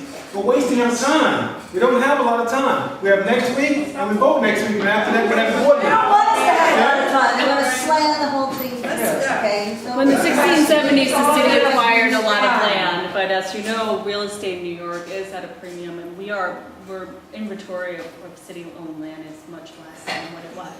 And so we just don't have a lot of properties to build on. So we don't have control over what gets built most of the time. So if you're a private developer, you have your own land, I mean, you're gonna build what is allowed there. So there's, we just can't control that. But if it is on city land, then the city would have more control in terms of affordability, the type of units, the unit sizes, and also the design as well. We monitor that. But the reality is we just don't have, we just don't own that many properties. So is the city going to do some building on city-owned land? Yes. Oh, we have do. been. Yes. What about eminent domain? I mean, eminent domain comes into play where the city can usurp. It's just, But it costs money. excuse me, when the city, this is a legal question. You're picking up the atmosphere in the room. Yeah. This is a legal question. I'm a lawyer. I'm sorry, elbow bent out of the way there. In the case of eminent domain, when the city takes property, it still has to pay for it. So you have to go to court, and you have to determine what the value of the property is, and then the city has to pay for that property. And so, in addition to what Lynn said, the city just doesn't have the money to do widespread building of the tens of thousands or hundreds of thousands of units that are necessary in order to address the current situation. It's a matter of money. And I just want to add one more thing to this answer, because I think that it brings up an important feature of these proposals, which is that, for city-owned properties, the city has the ability to accomplish a lot of much more ambitious goals than we can impose on private property owners.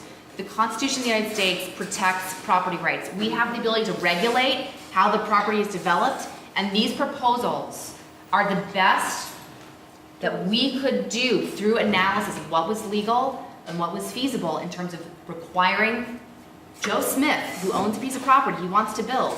If we're going to require him to build something in particular, it has to be feasible and it has to be actually broadly applicable. And that is the focus of these proposals tonight. Developments on city-owned property can serve very low incomes. They can have all kinds of different unit sizes. They can meet many different goals. On private property, the regulations have to be consistent and they have to be workable, otherwise they're illegal. And these proposals are our proposals here, based on analysis, based on understanding the zoning, based on what we hear about the priorities of communities. This is a balanced proposal that seeks to address that particular situation. Well, if it's so balanced, why so many Excuse me, people please, don't like Ms. it? Boyd, excuse me. So, I just have a question. So the city had a lot of property in the 70s, but they sold it all. So where'd it go? If they didn't sell it, where'd it go? No, I mean, it was a different time in the 70s, right? But what does that have to do with property? You said that the city had a lot of property in the 70s. We developed it either through preservation, so some of these properties were vacant buildings, and we've worked with nonprofits over the years so that they would develop affordable. So some of those buildings still exist, some of those units are still around. And some of the land we try to develop through competitive processes, like through RFPs and competition. So those, we have been doing that in the last few decades, and now we're just coming to a point where we have less and less of those. Okay, the hardship application piece. The question that I had is, developers can skirt the affordability requirements by submitting a hardship application. Right. What percentage of hardship applications have been approved based on that claim? Okay. Before you answer, can you explain what that is? Sure. So everyone knows, so everyone's on the same It page. sort of dovetails with some of the things that we've already been talking about here.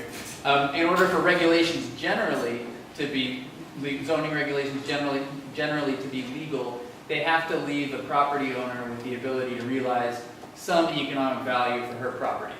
And if the regulations come together in such a situation where they leave the developer with the ability to do nothing, then there's a safety valve for every zoning regulation in the city. That they can go to BSA and get a hardship exemption. What's BSA? The Board of Standards and Appeals. It's the body that you go to present your evidence that you actually have a hardship that deserves a relaxation of the whatever land use regulation in order for you to do something with your property. So this is something that's not in any sense different from the types of process you go through for any other zoning regulation. It's legally required. If, say, we didn't have this, if we said, but for mandatory inclusionary housing, there's no way that you can go to BSA and get out of it, and some owners wouldn't be able to develop, then they would go sue us for what's called a taking. And again, it's similar to eminent domain almost. We would have to buy their property from them. And so, there's no way around it, you're saying? What the percentage is that? since this is a new provision, mandatory inclusionary housing doesn't exist yet. It's never been tested. But she's not talking about that. But I've been in the meetings we've been meeting with BSA and with HPD with the sort of goal of making this as absolutely limited as possible, the minimum that's legally necessary for the legality of the mandatory inclusionary housing program. And so what we're doing now is there's sort of an order of operations. If an owner can't satisfy the MIH obligation on her property for, say, option 1 that Samaki outlined, then BSA will say, what about option 2? If they can't do option 2, then BSA will say, what about the workforce option? That kind of thing. So that it's not like you go to BSA and get out of the obligation. It's not a loophole. It's that they will conduct close financial analysis with HPD to determine the minimum amount of relaxation necessary in order for the program to be legal. But you did not answer her question, and she wanted to know what is the percentage of people who apply to, in general. So I'm not talking about specific. I can project. I can say that we expect like low single digits. No, that's not. That's So you're saying, you're saying that this loophole, not loophole, that this process has not been engaged yet because it only applies to housing that has not been developed yet. No. The mandatory inclusionary housing program, it doesn't exist yet. We're here it's in public review right now. It's part of the reason why we're here. Has always existed. Well, no, I think the question is more broadly. Yeah, I think more broadly about the BSA and the variance process. Right.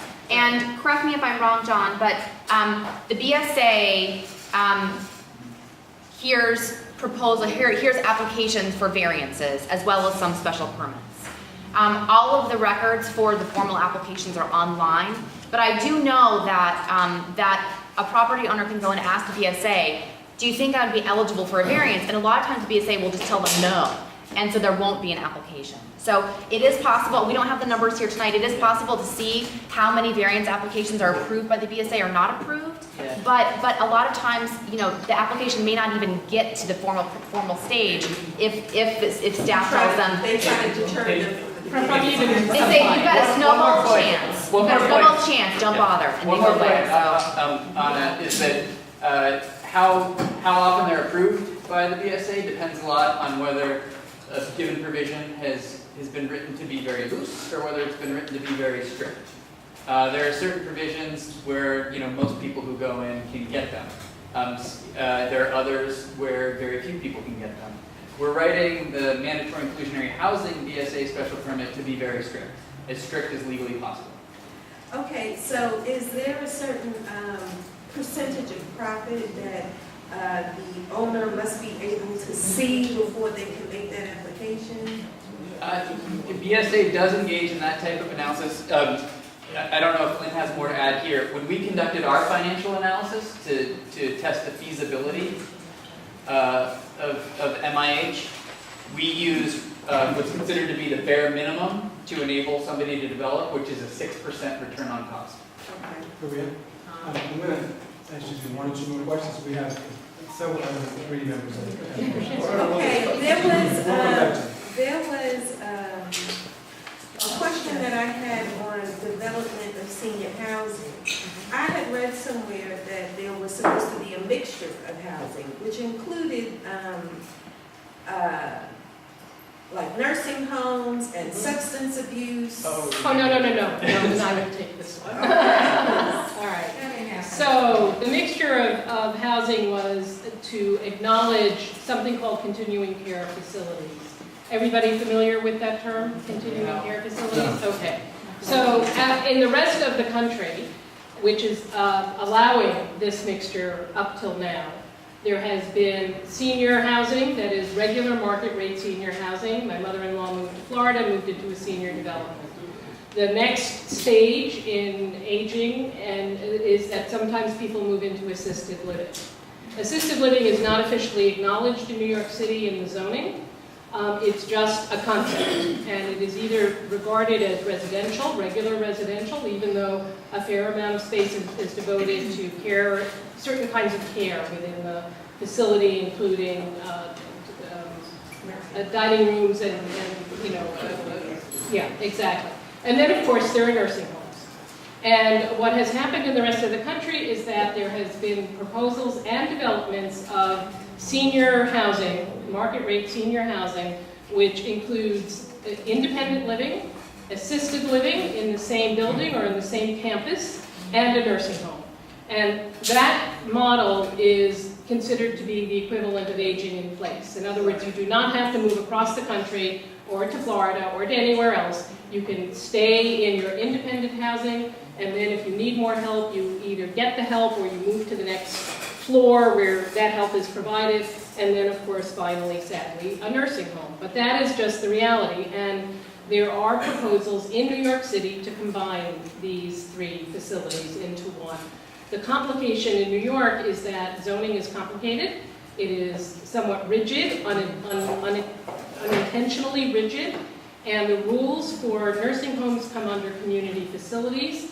The rules for independent senior housing, like a regular apartment that happens to cater to seniors, comes under residential regulations. The two don't mix, neither floor area, building envelope, nor allowances for various other things.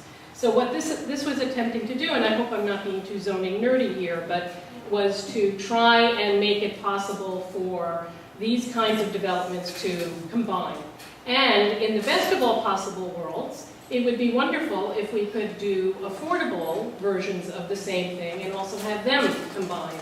But the rules had to be tweaked, changed, to allow that.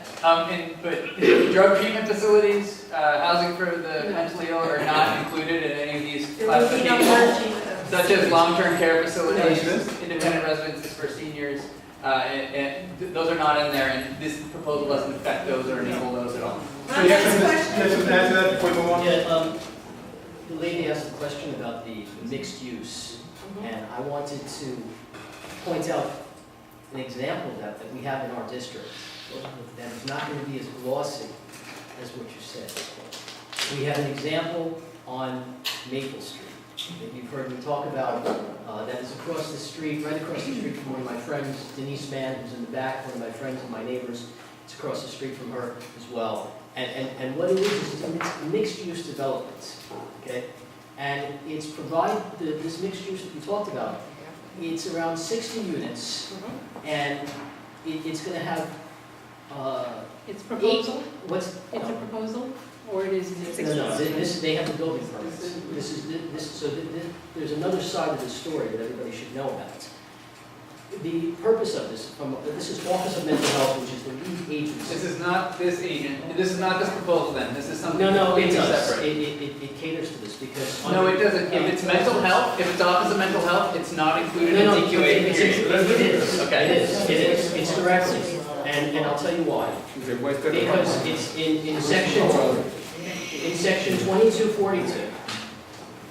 You know how this would be classified, since you're telling me it's not part of it. Which of the uses is it going to be classified? Richard will chime in a second. He's going to say it's nonprofit with sleeping accommodations. Yeah. Right. Now that's part of the section 2242. You're shaking your head.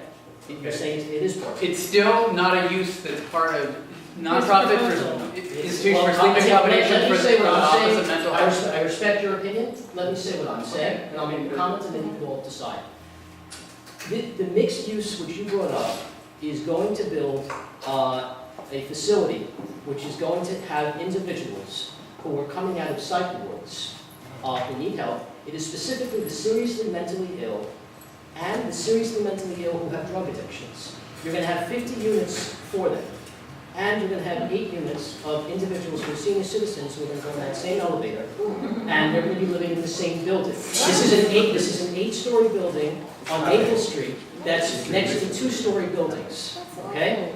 And they're used to. I know that's what you can believe me or not, but this. I'm not done speaking. I'm not done speaking. So what there is there is a mental health facility. It's supportive housing. Okay? I think and this it's, is what and we it's call supportive it. housing. Yeah. And those people who are the real estate developers, there's 3 different groups that you could put it in. There's the nursing home, then there is the nonprofit with sleeping accommodations, and then there's the health facility. Now, I have a difference of opinion in terms of if something is a mental health facility, I think it's a type of health facility. Okay? Right. Now, in a health facility, okay, now there's a restriction, an oversaturation restriction, where if you go into an R7 neighborhood, the idea is you can't just oversaturate minority neighborhoods or low-income neighborhoods. And what this proposal does is it takes away the oversaturation restriction, which is a beds analysis that specifically says we're going to do for long-term care facilities. What's that? For long-term care facilities, which include nursing homes, affordable independent residences for seniors, those types of facilities, assisted living facilities. That's not what you're describing, okay, and this proposal doesn't take that away. Yes, here, let me go to your point, and I'll tell you why you're wrong. A health facility, which you just said, a mental health facility, is a health facility. It crossed out section 2242, which includes the health facility. My question to any of the members of the panel is right now, where is a health facility in the proposed ZQA? Where is it? It's considered a community facility. It has not been changed. Nothing about Which of the the health criteria facility is now fit into? You crossed out health facility. Yeah, I know. Where is a mental health facility? Which of the criteria? It's a type of either use group 3 or use group 4 facility that is not at all affected by this proposal. It is not enabled by this proposal. It doesn't affect the FAR. It doesn't get rid of the certification or the special permit in oversaturation. Okay, let me just. You can believe me or not, but I know this facility. Okay, so what we know is neighborhood 2. Okay, I'm not going to. We can go back and forth and everything like that.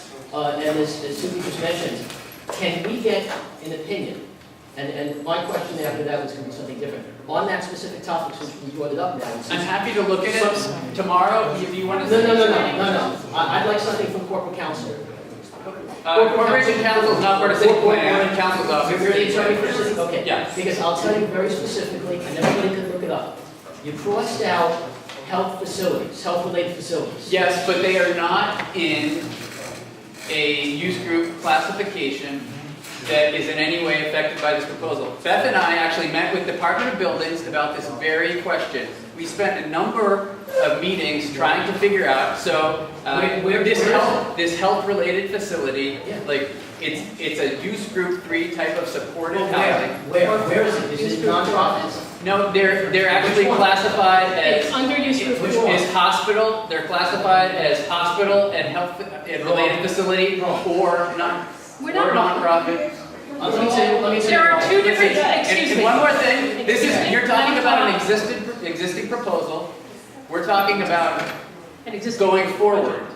So health-related facilities used to exist, not nursing homes and health-related facilities, and now the nursing homes are folded into long-term care facilities. Things like drug treatment centers, things like transitional housing for the mentally ill, etc. The type of development you're talking about is not in long-term care facilities. I agree, but the problem is that health-related facility, if you look at the 700s, it's a separate criteria from nursing homes. They're 2 separate things. Yes. Okay? They're separate, we agree.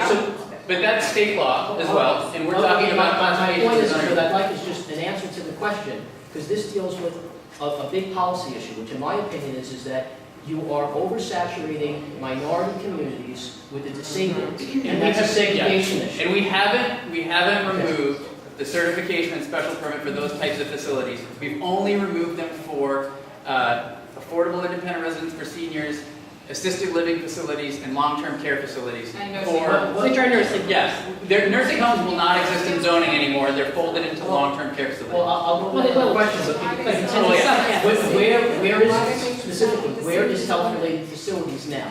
Use group 4. It depends on And the use group 3. It depends on the type. Depends on the type. Health-related facilities was always this catch-all term that DOB just threw whatever into, and we wanted to apply a little more rigor there. So where it is depends on sometimes whether it's a nonprofit or whether it's a for-profit. Is it a drug treatment facility? Do people spend the night there or not? If so, how long? Is it transitional housing for the mentally ill, etc.? We have had several meetings in city planning, and you should look at the environmental review as well to determine that none of these facilities are included in our proposals for expanding types of senior housing facilities. Those are all different classifications. Can we move to the next question? I have one last. No, hurry up. You said 2. I had 2 last questions. I'm going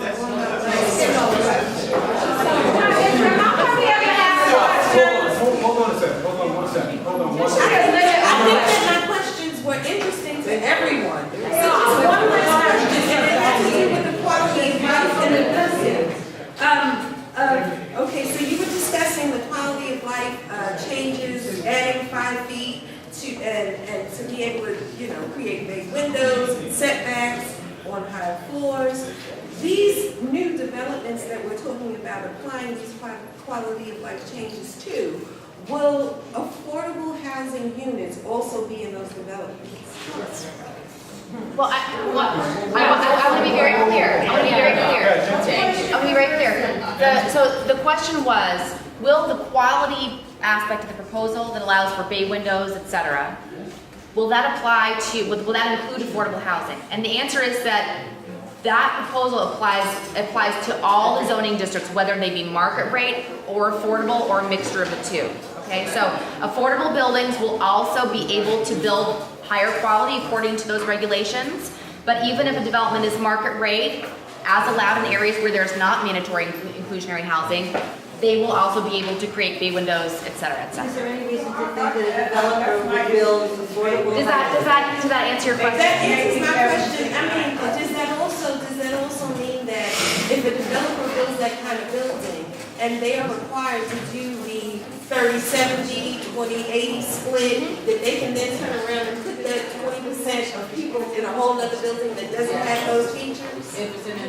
So those provisions are proposed for contextual districts, right? And for, can I finish my sentence, please? I would like to address your comments.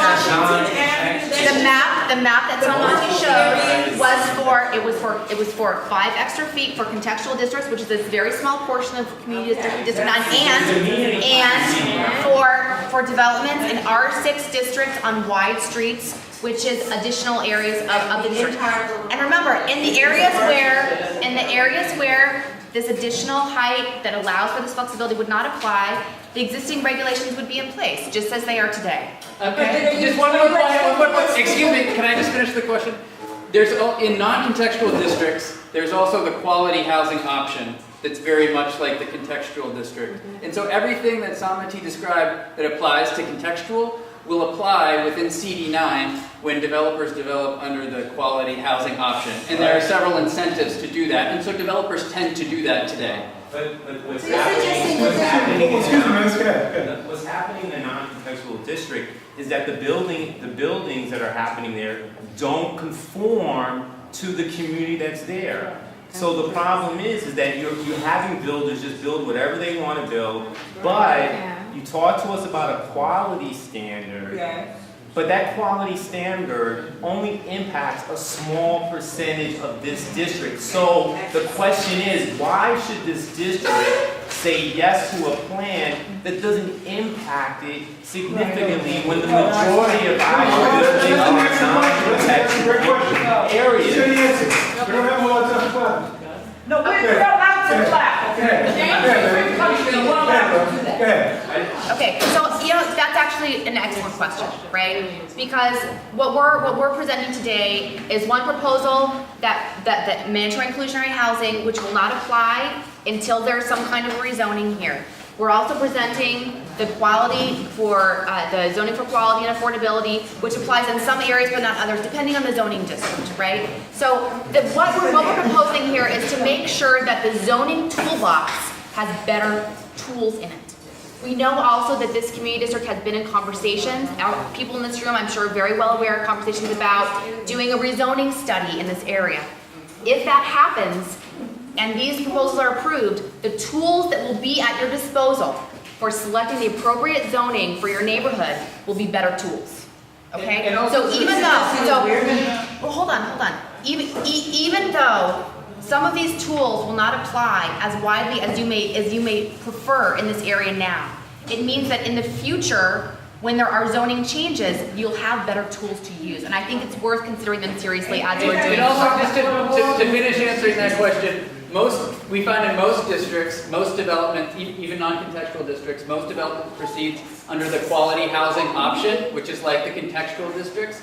That's because the city has incentives, like floor area exemptions for certain types of features that we want to encourage in quality housing buildings that lead developers to create these more contextual buildings that do fit in with the neighborhood instead of, the old 1961, towers that nobody really likes. Sir, does that get it? Your question now? Okay. I'm going to go back to committee here. Ms. Pauls. And a couple of people touched on this question. When you were talking about mandatory inclusionary housing and the different options that the developers have depending on the strength of a market, I think you were saying, how are you defining market? Does market mean the strength of the real estate market in that neighborhood? Does it mean the strength of the economy? What does that mean? So I think market is relative depending on where the development is being built. So market. So it's localized. And also I would like to say affordable housing has to do with regulations and subsidies that go into that housing. So market are pretty much unregulated units, right? So they're units based on what the market can afford. So that's one market. So yeah, just to pick up on what Lynn said, and I think answer your question a little bit more directly, the options, option 1, option 2, and the workforce option. So the applicability of those options will be determined by the City Planning Commission and the City Council at the time that a mandatory inclusionary housing area is established. So when an MIH area is created along with the rezoning, there is one or both or all three of those options made available in that area for developers who develop within that area to use. So the decision about which options to make available, right? So that decision is actually made based on community priorities, It's made based on the characteristics of the neighborhood, including the market, but ultimately it is the city council that has the final say as to which of those options is put on the menu, so to But speak. who's driving that decision? Is it city planning? Is it the developer? Honestly, I think that everyone at the table, including the community board, the board president's office, the city planning commission, the council, are all part of that conversation. And I would just remind you that the final vote in the ULURP process is the city council. So if you have an option that you prefer, your city council member is a really good person for you to talk to, but the community board process is also really important, and community boards in their recommendations can say, we think it should be option 1, or we think it should be option 2, and that's something that will guide the city planning commission, the city council, in terms of choosing among those 3 options, right? When Well, you then- talk- Share the floor. Of course, have the floor. When you're talking about how the affordable component can be implemented in these options, I think there was an off-site option? Yes. Please define that. What does that mean? Sure. So, it's similar but not identical to the existing inclusionary housing program. So the affordable units that are mandatory under the new program would be required to be either on-site, off-site within the community district, or in another community district if it's within 1/2 mile of that development. Okay? So those are the options. Those are the same options that exist now in the voluntary. So it wasn't there. Oh, sorry? So then there was no. Well, One at a time, panelists, please. Sorry, I'll give a little legal background. So the underlying objective of the mandatory inclusionary housing program is to promote neighborhood economic diversity, to ensure that there are places and neighborhoods around the city for people and families at a range of incomes. And that is the valid land use purpose that enables us to do what we're doing with this program. However, we can't really go beyond the scope of what that underlying purpose enables us to do. So when we wrote our paper on the background, the rationale for mandatory inclusionary housing, which I'd encourage you to look at on the city planning website, all the research that we sort of combed through to create this underlying rationale, which will be very important if we get sued, demonstrated that there is a real value for families, for children especially, to have access to high opportunity areas, or to be able to stay in the neighborhoods where they've grown up. I totally understand that, but why should one community get high? The market rate and the affordable go somewhere else. And so the neighborhood economic diversity rationale. Why the diversity? The neighborhood economic. The neighborhood economic diversity rationale has a geographic nexus, and we can look at the judge and say, hey, these on-site units support the goal of neighborhood economic diversity. They're enabling people to live in this building, in this neighborhood. But the diversity really has to do with the neighborhood, not with the building or not with the block or whatever. And so if a developer wants to build those units off-site, we couldn't say that, we couldn't outlaw that and say that that violated the underlying principle of neighborhood economic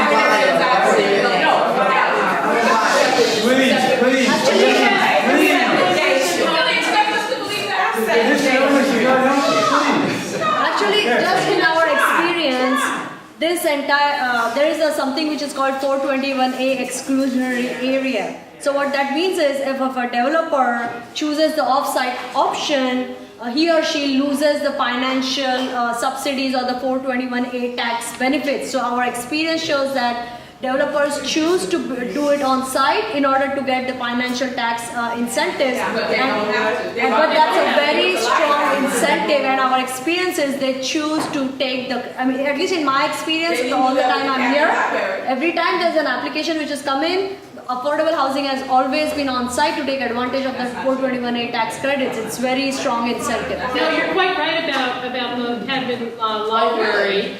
And I was at Community Board 2 a couple of weeks ago. We voted this down. But a couple of the members of Community Board 2 who live in Clinton Hill said to the board at large that they actually ended up approving the site in Clinton Hill. They thought they were going to get more housing out of it. I am neutral on this subject. I'm just reporting what Community Board 2 members said. They live in Clinton Hill, and that while they opposed this arrangement from the start, they found that the way the financing worked, they would get more affordable units in Clinton Hill than if they had stayed on Cadman Plaza. That's a choice. I'm not, that's a trade-off. And I'm not saying that it is better or worse in the end for the community. That's obviously for the community to decide. I'm just saying that when we look at this, we see that there are more options out there than just the one that any one of you might like. That there are many options, and many of them are popular under certain circumstances. And just like you should put it in the resolution. Yes, and so this is the second thing I'd like to say in general. We've been getting a lot of comments from a lot of boards. We are interested in those comments, we are reading them carefully, and we are prepared, as we always are in the ULURP process, to make changes to the zoning proposal so that it comes into greater compliance with what the vision of the city is by everybody. And while we can't obviously include all the changes everybody would like, when we get a consensus that certain rules are not sensible to the public, or that they're not achieving the goal that we set out to achieve, that sometimes is brought to our attention, just because when you write 450 pages of zoning, you don't always catch everything, and I'd be the first to say that. We'd like to hear from you. We would like clear recommendations as so far as you can come up with them about the ways you would like to change this, so that we may consider them and present them to the City Planning Commission, who is able to change the proposal. And we do this all the time. We make changes, the communities make suggestions, the City Planning Commission often incorporates some of those changes into the proposal, and they get adopted. And then the next point at which your input is very important is when the City Council adopts a text or doesn't, and where you make those recommendations to your council member, and they sometimes are able to add them into the text and make those changes. This is not a process that starts and ends with one suggestion. It is an iterative process that brings together many ideas. So before we go to the next question here, I just really want to try and encourage folks to listen to what's being discussed here and not be dismissive outright. Because some of the things that they're saying you may agree with, we may learn something new. I think it's natural for us to come into this room being dismissive based on what we've seen in the media, based on the fact that some of the community boards have voted this down. But it's our job to make sure we listen to the proposal from these people. You're hearing a lot of comments in the background. Please really try to be objective and listen to what's going on. I'm going to Yes, yield one more question. Yeah. I'm going to yield my We're going to come back to it. Okay. Any questions, Tom? Yeah, I have a question. Who? Woman in the back? No, I'll go after Hey, Yes. for all this talk about ceiling heights and light and air, what kind of apartment sizes are we talking about here? I've seen estimates that these seniors are gonna be in 240 square feet, which is 6 by 8. And we all know stories, we either read them in the paper or know people who are paying, thousands of dollars for a closet on the Lower East Side. It's not funny. So I want to know what you're doing to make these apartments that are going to be going up everywhere actually livable. Okay, so the initial statement, which I think caused a lot of this distress, is that in the zoning resolution today, we have a single reference to the apartment size, and that 400 square feet is a minimum apartment size for quality housing, in quality housing buildings only. That does not affect a large part of the city where it is not a contextual district or where a quality housing building isn't being built. That 400 minimum it was created in 1987, and it has not been replicated in the rest of the zoning. So that's an anomaly. It was an unusual thing to do. However, what's happened at the same time is that the multiple dwelling law, which is a state regulation, the housing maintenance code, all have minimum apartment and room sizes. And the minimum apartment size that the housing maintenance code includes is about 275 or 80 square feet based on a studio apartment. It is almost never built at 275. It can be. It is almost never built. That's because we also have density regulations which relate to the number of units you can have in a building.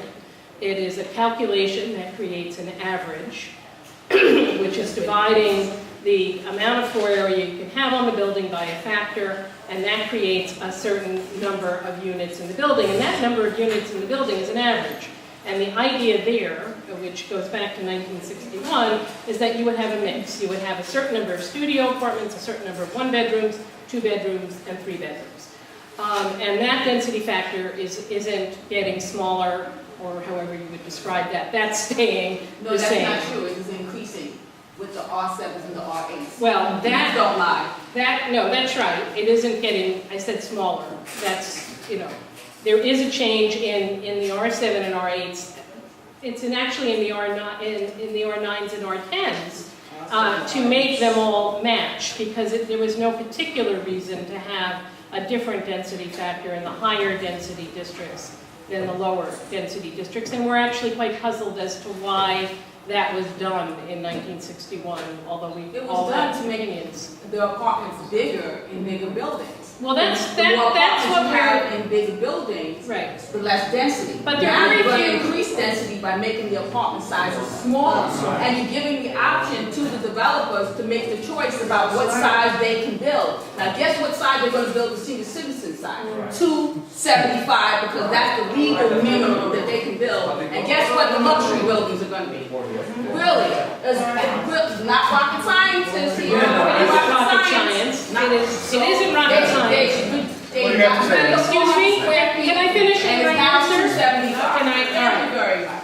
In 1961, there was a pressure to create family-sized apartments in Manhattan. This has nothing to do with the rest of the city. There was, and that's what we think that the numbers were based on, to create family-sized apartments in Manhattan. It really had very little to do with the rest of the borough. I'm sorry? That's correct. That is correct. And that number actually, as you say, was modified for 2 of the districts. It's not a huge change. The big issue about whether or not affordable senior housing is 275 or something else is really going to rest with the state, because the state has regulations regarding affordable senior housing, and the housing maintenance code and the multiple dwelling law play a role in all of that. And mostly they are bigger. They are, as far as I understand it, in terms of the state regulations, bigger. HPD has regulations, which you can speak to, that start at 400 square feet. I mean, any project, senior or affordable housing project that's receiving city subsidies from HPD, we have our own design guidelines that you could look online, and generally those units are much larger than what is required under DOB regulations and state regulations. So why bother? Does that answer your question? Why bother Does that answer your changing the question? regs then? I'm sorry? Why bother changing the regs if there are all these other Excuse me. Well, that's why we got rid of that. Ma'am, excuse me. Oh, We're gonna really? go- Tim, any questions? Yeah, I have one. I mean, one of the things that has me the most upset about the changes that I see going around are some of the very things that city planning claims to be trying to address. Mm-hmm. So there seems to be a real disconnect, and I'm trying to understand where the mayor and the head of planning and a lot of the proposals that you're presenting attempt to address issues of affordable housing, issues of senior housing, things that, as long as I've been on the community board, we've been pushing for. So I'd like to ask you, kind of in a personal way, when somebody says, you guys are just in the pockets of the developers, what does that make, what's your response to that? And could I ask each of you just to briefly tell me what that, how that feels and what? So I can speak from having worked for the city for a very long time. I've never had lunch with a developer. I've never had a personal relationship with developers. I worked for the city. I came out of the 60s with an idea that working for the city would be a way to create the greatest good for the greatest number. It was idealistic, and it was, in fact, at times, not always the case, because city policy is developed at many different levels, including City Hall, and the things you're asked to work on don't always seem to flow that way, but I was always able to voice my opinion and to keep working towards what I thought was the greatest good for the greatest number. I don't believe that the city planning department under this mayor or under other mayors necessarily is in, quote, the pockets of developers. I don't know how much that is, excuse me? I don't know how much that is the case at a city hall level, but I know that the city planning department works independently to create zoning regulations to forward the goals of the city. And the goal of this particular... I just want to follow up and just say, I hope as you guys move forward that you have opportunities to sit in a room with people who are respectful. Because that's important to me. Great job. Thank you. Can I actually... No, sorry, go ahead. I actually...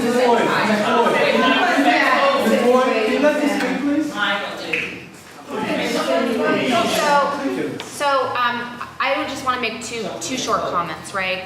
I'll first address kind of your follow-up question about being in a room and how people are talking to you. And I just want to say that I haven't worked at city planning for as long as Beth has, but I learned in my first year there that when you work for the city, and when you go out and talk to the community, that people don't see you as an employee of the Department of City Planning or someone who entered for an idealistic reason in this profession. They see you as a representative of the city as a whole. And lots of people who live here have very legitimate grievances about how the city, as its big monolithic presence, has treated them. And my attitude is that these grievances are legitimate. I understand that when I come out in public and talk to the community, they don't see me as a private individual. They don't see me as someone who cares about what I do, or who really has any interest in caring about the kind of energy that we at this table put into trying to serve the public. And we accept that, right? We accept that people aren't happy with the city, and that sometimes they'll direct that disgruntlement at us. That's okay. What we do hope can happen is that we have an opportunity to have serious conversations that go back and forth so that we can understand what the concerns are of people when they come to these meetings and spend their private time going to meetings in places like this and seeing PowerPoint presentations. It's important to us to hear that, and we also hope that people will listen with an open mind, because we really do spend a lot of very serious time thinking about all of the nerdy detail, muddling through the tensions that exist when you try to make policy to accomplish lofty goals. And my other comment, which will be very brief, is that in this administration, I'm thrilled that the mayor has a progressive agenda to address the affordable housing needs of New York City, and I am very realistic about the difficulty in achieving those lofty goals, but I'm happy to do my best to further those goals. So if you guys don't talk with developers, how are you doing these financial feasibility analyses that are supposed to show how private developers... I didn't say we don't talk to them. We talk to developers as anybody would. Okay. And of course, we have heard over the years from nonprofit developers of affordable housing and from for-profit developers of housing what the limitations are when they're drawing up their plans. And I get 3 or 4 questions a day from a developer or an architect saying, I would really like to use the roof of the garage in this building that I'm building that's going to be 20 stories, and the 23-story roof would be great open space. It would be a huge amenity. Can I do that? And I would say to them, there is a problem with our permitted obstruction regulations that we would like to fix. And I'm sorry, I can't tell you to go ahead and do that. We are talking to the Department of Buildings, we're talking to the fire department, And in our next zoning text change, we will try and make that change. And that is, in fact, how we learn. It's not a giveaway to a developer. They're talking about real problems that architects And by the way, have in design. developers also come to us with a lot of really bad ideas, and we're free to tell them to get lost when they have bad Your ideas. question about financial feasibility though? Yes. That was conducted using a combination of private data, government collected data, and self-reported data on like housing markets. Say, what did condos sell for in every neighborhood of the city? What are rents according to various sources of data? What are self-reported rents? So we can confirm that data. And that's how we conducted our feasibility analysis, using available, we wouldn't like just ask a developer, you know, And where does what the they're information on construction costs, lending costs, all of that come from? That has to come from the profit margins that the developers demand? There are actually corporations out there that exist just to create accurate data. Like RS Means, for instance, is a company that's devoted to creating accurate construction costs. And so we had to purchase that data in order to conduct the study, for instance. And you know, like we've said, we do talk to developers. A lot of the ZQA proposal emerged from, I don't know if you know Citizens Housing and Planning Council. They are a coalition of mostly affordable housing developers who came to us or created a proposal that showed the various ways that they've had difficulty creating affordable housing over the years. And so we take that stuff really seriously, but we're also discriminating. We're not going to just do whatever Extel says for us to do or whatever. You know, we know who we can trust. And this proposal in many ways emerges out of that Citizens Housing Planning Council of So, actually, I have looked at it, and what I'm wondering is the document basically divides districts into strong, weak, moderate, etc. Prospect Lefferts Gardens and South Crown Heights are, I think, a moderate market. And so in the strong markets, the ones where your consultants have determined that the mandatory inclusionary housing policies and with the density increases would work best, those are mostly in Manhattan and Brooklyn, which have already been rezoned, whereas the weak markets, where you think that it would not work particularly well without subsidies, tend to be markets like ours, which have not been rezoned. So why is mandatory inclusionary housing being applied first to districts which have not yet been rezoned? In other words, the ones where you don't think it's going to work very well, and it's not being applied in the strong markets where you do think it's going to work well. That doesn't make any sense. It's a good question. So yeah, it is a very good question. And so through the analysis, we divided the city up into 5 different housing markets, like you mentioned. East New York is going first just because every neighborhood rezoning study involves years of neighborhood planning, and that's one that had actually already been in process. In East New York, like many of the neighborhoods that will be looked at for neighborhood rezoning, had capacity there. For instance, it has good transit access, subways, buses from Broadway Junction, etc. It has relatively tight zoning, and is a place that could accommodate more people. In these really, really strong markets, they tend to have been really, really strong markets for a long time, these Manhattan markets. They've tended to have high density zoning for a really long time. And so if you're looking at these places, they're for the most part just already built up. We're already against like that 12 FAR cap that's in state law for residential FAR for buildings. And so there's just, in some of these places, the very strongest markets, there's just not a lot of room for zoning to do more. That said, the neighborhoods that have been announced for neighborhood rezonings include a mix of markets. There are parts of Long Island City which are in the strong category that are being looked at. Parts of Flushing that are in the moderate to strong category that are being looked at. There's also East New York, East Harlem, Cromwell Jerome. So it's a mix, but it is tough to do rezoning in these neighborhoods that have been really high housing cost areas and really densely zoned for a really long time. So you are looking then to do more housing in areas that are less dense as opposed to areas that are already... Well, areas that are appropriate. Many areas that aren't that dense are not dense for a reason, because they might not have good transit, for instance. They might not have the infrastructure in place. And so city planning is not going to go in there and take some remote R2 district and upzone it to R6 to try to get affordable housing. In that said, these neighborhood planning efforts are really coordinated with capital planning as well. And we have our capital planning division in city planning for the first time in several decades that coordinates any rezonings with a look at the parks in the area, and a look at the transportation infrastructure, and a look at the, the sewer infrastructure, and things like that, to look at the schools, to ensure that we're not just dumping a bunch of density on places without the infrastructure to support it.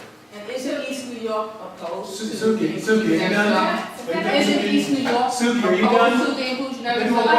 Did they not Excuse me, sir. vote no to the inclusionary zone? You have the floor. Did they not vote no to the inclusionary zone? The vote has not yet occurred. Excuse me, Yes, Suki, you have the floor. CB5 did vote no to your inclusionary So zone. that brings me to the point of, if we're not really an ideal market for mandatory inclusionary housing, and Salmati knows, because she's been talking to us for a couple of years now, that this community really wants down zoning because we're over-zoned, we're already very dense. And, the board was basically shut down last year because of proposals to upzone our avenues, so we know that isn't happening. So if we're not going to be rezoning for increased housing production, and these tools that you're talking about, this zoning for quality and this mandatory inclusionary zoning, let's be clear, they are tools for increasing height by up to 40 feet and density by up to 30%. So what is our reason to vote yes for these tools if they don't serve the needs of what we're trying to do here? So I want to take the bull by the horns here, because you're asking really the crucial question. And part of that question is, how can our neighborhood get affordable housing, required affordable housing, without creating opportunities for growth? And the answer is, you can't. You can't get required affordable housing if you don't create opportunities to create more housing in this neighborhood. We have affordable housing. We're talking about. Maybe we want to interrupt you and say, because maybe you're not aware, we built or have in the pipeline 600 units of affordable housing in this district without inclusionary zoning or upzoning. We've done it in our own way. Chairman Bird has talked about, and other board members know about this. We've done it in our own way on state and city-owned land, and we've done it without demolishing existing housing, without displacing tenants. And so we don't necessarily agree that we have to create opportunities for growth in order to have affordable housing. In order to require. I just want to add to that. Part of the affordability is affordable housing on private property. Answer your question. In order to require affordable housing on privately owned property, which is what this proposal is creating a tool to do, right? Again, we're not city-owned property, as Lynn talked about, as you clearly through personal experience understand. Publicly owned property we have the ability to meet all kinds of ambitious goals when we control the property.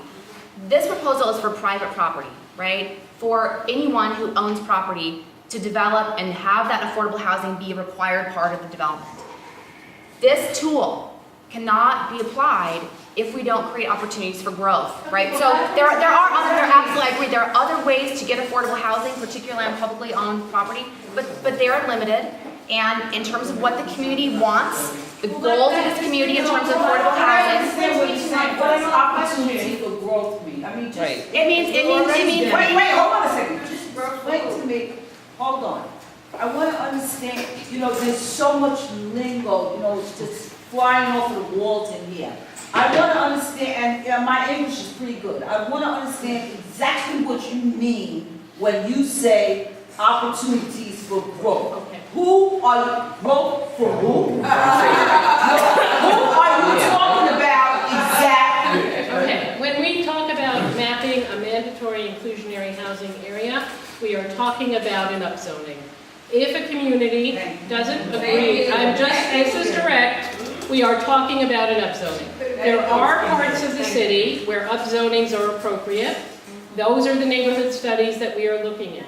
In addition, if this should be proposed in your community, you again will have the opportunity to look at the study, decide whether it makes sense, comment, and vote it up or down. And this is not likely to happen in a community where there is no opportunity to upzone it. That's the way the mandatory inclusionary program can only work. Please, let her have the floor, please. Now, I've held my peace for long enough. I believe that all of you have drunk the Kool-Aid. I believe this. I believe that you are come here in believing in your heart that you're doing the right thing. I believe that. I didn't see anybody up there that gave me the impression that they don't believe what they're saying. That does not mean that we believe it. And that's the part, we've had more honest talk here today from you. She said it means upzoning. So now the whole hour and 40 minutes presentation, we could have just got to the point because we already know what's going on. You understand what I'm saying? Just so the idea that we don't understand is not a valid one in this community and in this room. Now the lingo that we throw off of the walls only serves to cause more confusion. It causes people to say, like I'm asking you, what does that mean? I want to know that short little phrase, what exactly does that mean? So if we break it down into clear English, like she just said, upzone, then we save a lot of time for everybody. And we all have valuable time. Nobody here has time to waste. I just want to take, I want to respond to that regarding upzoning and downzoning. To take the example of Crown Heights West rezoning, which is just north of your community district, that area was rezoned, contextually rezoned. In that there were specific, maybe 2 avenues, which is Franklin Avenue and Bedford, just a southern tip of Bedford Avenue, a very small portion which was upzoned slightly. The rest of the area was at the same or slightly downzoned. So when we talk about rezoning, the upzoning portion is really limited to the avenues like the Empire Boulevard, for example.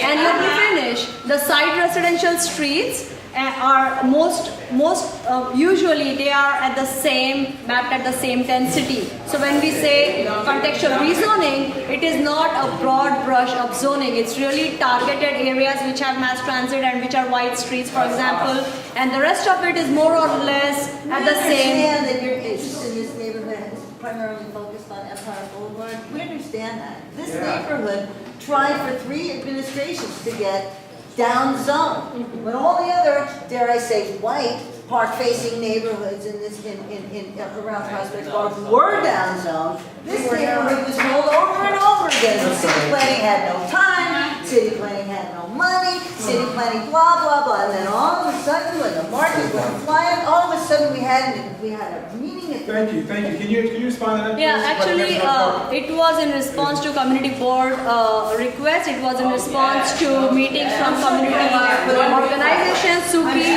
you have been one of the people who had come. So it's really in response to the request from the community and community board.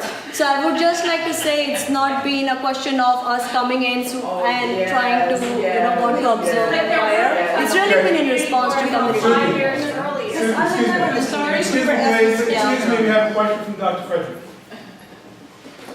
All right, yeah, it's a few things. One, when you said you used family of 3, what do you mean by that? So is it mother and 2 children? It doesn't. It's actually it's any combination of 3 people that are living together as a family. So it's basically a way to organize the information about income.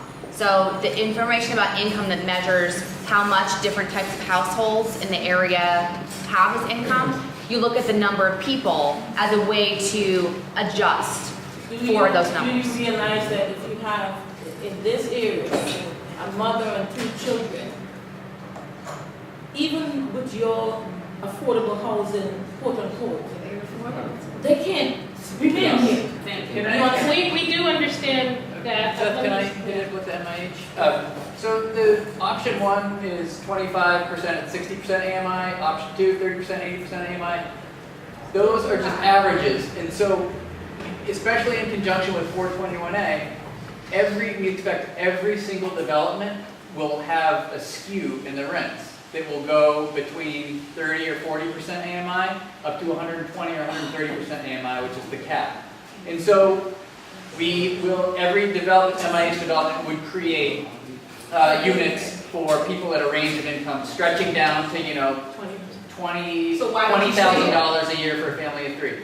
And I should say too that MIH applies not only to these neighborhood rezonings that we've been talking about, but whenever a developer comes and makes a request of city planning to rezone an area in a way that increases residential floor area, it might be through an upzoning, it might be through other ways as well, then the city will apply mandatory inclusionary housing to that private rezoning as well. So this is something that we expect to see in all 59 community districts. And when those projects create affordable units, it'll skew from 30-40% AMI to 120-130% AMI. Okay, do you have anything in place to make sure that that is being done? Would you put some sort of thing in place that would make sure You want a hard requirement. that they keep that because there's so many things that the city has going on now that they have not been able to police for so many years, over 20 years. There's an article right now. There are 50,000. Of the 421A. Thank you. Maintain the permanency of the affordable. Well, How do you maintain? I guess there's a two-part answer to that. Can you restate the question so we all know what's going on? The question is, how are we going to enforce the affordable housing requirements mandated through mandatory inclusionary housing? And first off, including mandatory requirements in the zoning itself is the most surefire way to assure permanence. There are all these other programs that we know about that have regulatory periods, 25 years, 30 years, 35 years. They expire. Usually the city does its best to try to extend that period. Sometimes it doesn't work. Mandatory inclusionary housing will permanently require that affordable housing. And you can't really get around it. If you want to build a building, you'll have to do the affordable. Change the definition of You're not going to be able to get your certificate of occupancy for your market rate units until the affordable units have their certificate of occupancy. So you can't say like, oh, we'll do the affordable later. If you tear that building down and say, I'll just build another building, it's still in the zoning, and you're going to have to build the affordable units again. So that's the first step of permanence. The second step is, well, I guess I could pass it over to HPD for this one to talk about the system of administering agents controlled through the rent stabilization program. I'll pass it over to Lynn for this part.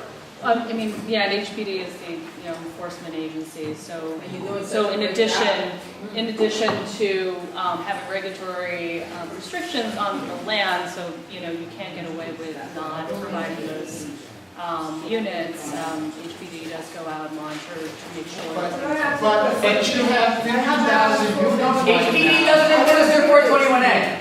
And that's a state program. That's a state program. Department of Housing and Community Renewal. The inclusionary units. But you're going to be giving those benefits, yes? No, those are administered by the state. Yeah, it's administered by the state. They've apparently done not the greatest job following up on the 421A. What I'm saying is, in order, part of what you're doing, you're giving certain benefits in terms of the size of buildings. Right. But the developers are also getting financial benefits. Right.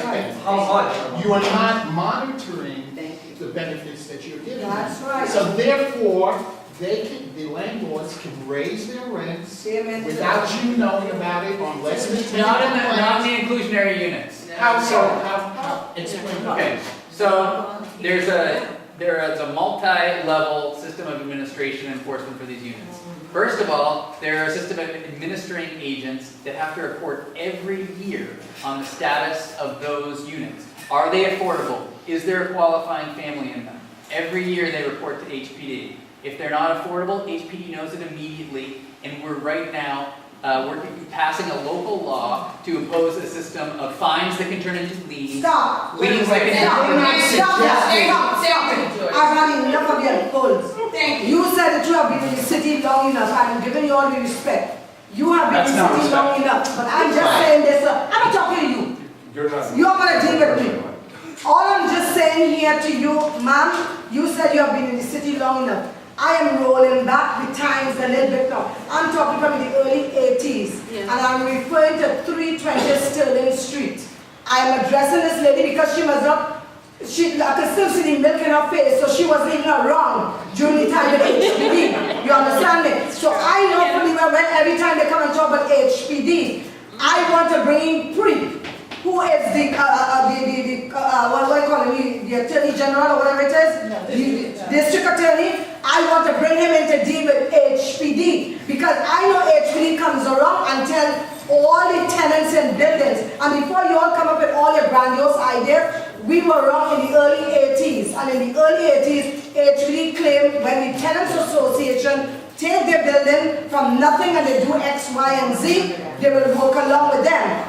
HPD is nothing but a crook because after the tenants and then get here and they put all this work and effort into the building, then they turn around and they take over the building from the tenants. Because my tenants in the building, we have a lot of senior citizens, and I'm listening to you all about your senior citizens. My senior citizens, about 4 of them happen to get a heart attack in housing court due to the same trying to raise the rent and HPD kicking them out and doing all this type of thing. So there was going, we have been fighting this, we have Corporation Council, everybody and the mother was there. And what you all have actually done, you think that you're trying to pressure the people in 320. But you see, the 320 people is what you call people from the hood. They're from the hood. And there's nothing you can do with them. The more you put the whip on their back is the more they're going to get more relentless with you. So I'm just saying this to say we are still there. I have people who's about 100 years old. I am 76 years of age. And I'm 16 years and I feel I'm 16 years. So don't let the age of the number fool you. I want to make sure that this cold case is open and I want to know who stopped what. Because we have won in the appellate court, 3 out of 3 judges. We won in Supreme Court. We won in Housing Court. We won in City Hall, iron all. Only 2 abstained from City Hall. So what is blocking the Tenants Association from getting a building? Because you know what you all try to do?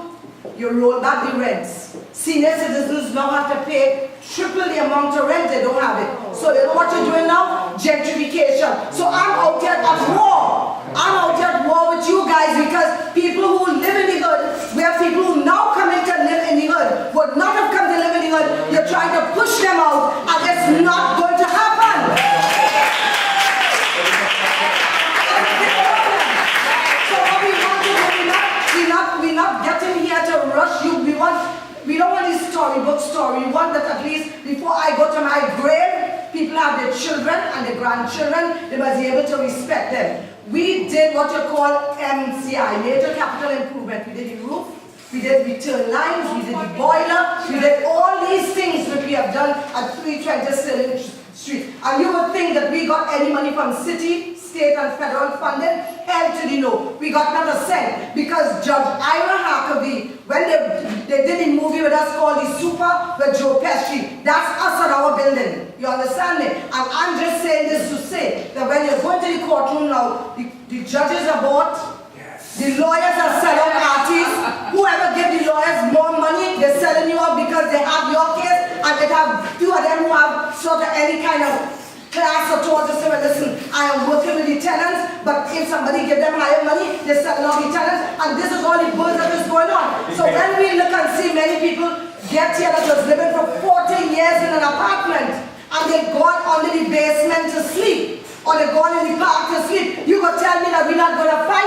We damn sure going to fight this one. And I want you to go back, young lady, to go to HPD and tell HPD that Joyce Stewart will be around until doomsday. You understand? I ain't going nowhere, and somebody has to go to jail I have questions. Hold on 1 second, you gotta get these last 20 questions. I'm gonna come, here's where we go. You want to go to Doc? You want to ask the Spanish? Hold on a second, Doc. You want to ask the Spanish question next? Sure. Tom, and then we'll come over. Any more committee questions? Yeah, question. Hold on. Go ahead. Okay, now, parking. Yes, bring it up. It is very near and dear to my heart. Even up to last night, I came home about after 7, and I spent over 2 hours bring it up. looking for a park, and I couldn't I'm talking facts because there were times certain things happened. And the only people that was allowed on the block was people who had to show that they live on the block. For years. And so when that happened, the block is like about half full. What that means and what that is saying is that people from the other blocks who don't have parking, they come and park there. But that's not all. We have people who come from out of the area, come into the subway, and they will come at 4 and 5 in the morning. So when our people leave to go to their job, they take the park on the alternate side, so the people who live there can't have it. No, we have all those regulations, and yet for all, you think that putting houses in the area without allowing the developers to, and letting them know that they need to put parking. I know you said that the parking is going to be $200 to $300 probably a month or something like that. No. Why can't we have the government find some spot and put public parking? Public parking. You understand? Because it is so unfair that you have, we're looking at houses, and don't tell me it's not for our area, because I know what you guys are looking at. Empire Boulevard, Franklin, all of those areas, they are part of our area. Okay? Now, we're talking about, we have mixed-use apartment buildings. Yes, you might have seniors, you might have those that we call in the affordable house, but we also have 80% in some instances, 70% of people who are not just in the affordable section, but in the market rate and high market rate. They are coming with cars. Yep. Where are they going to park? So we don't have parking right now for the people that we have in the area. Yeah. Where are they going to park? So, first of all, I just want to acknowledge that there's very little that will make a person more frustrated than driving around at night looking for a parking space. And I just want to acknowledge that how frustrating that is. And I also understand that for people that have cars, finding parking is a big issue. I also want to clarify that the proposal only makes the parking spaces optional for the affordable units. The parking requirements that are currently in the zoning would remain in place for the market rate units. Okay, so for either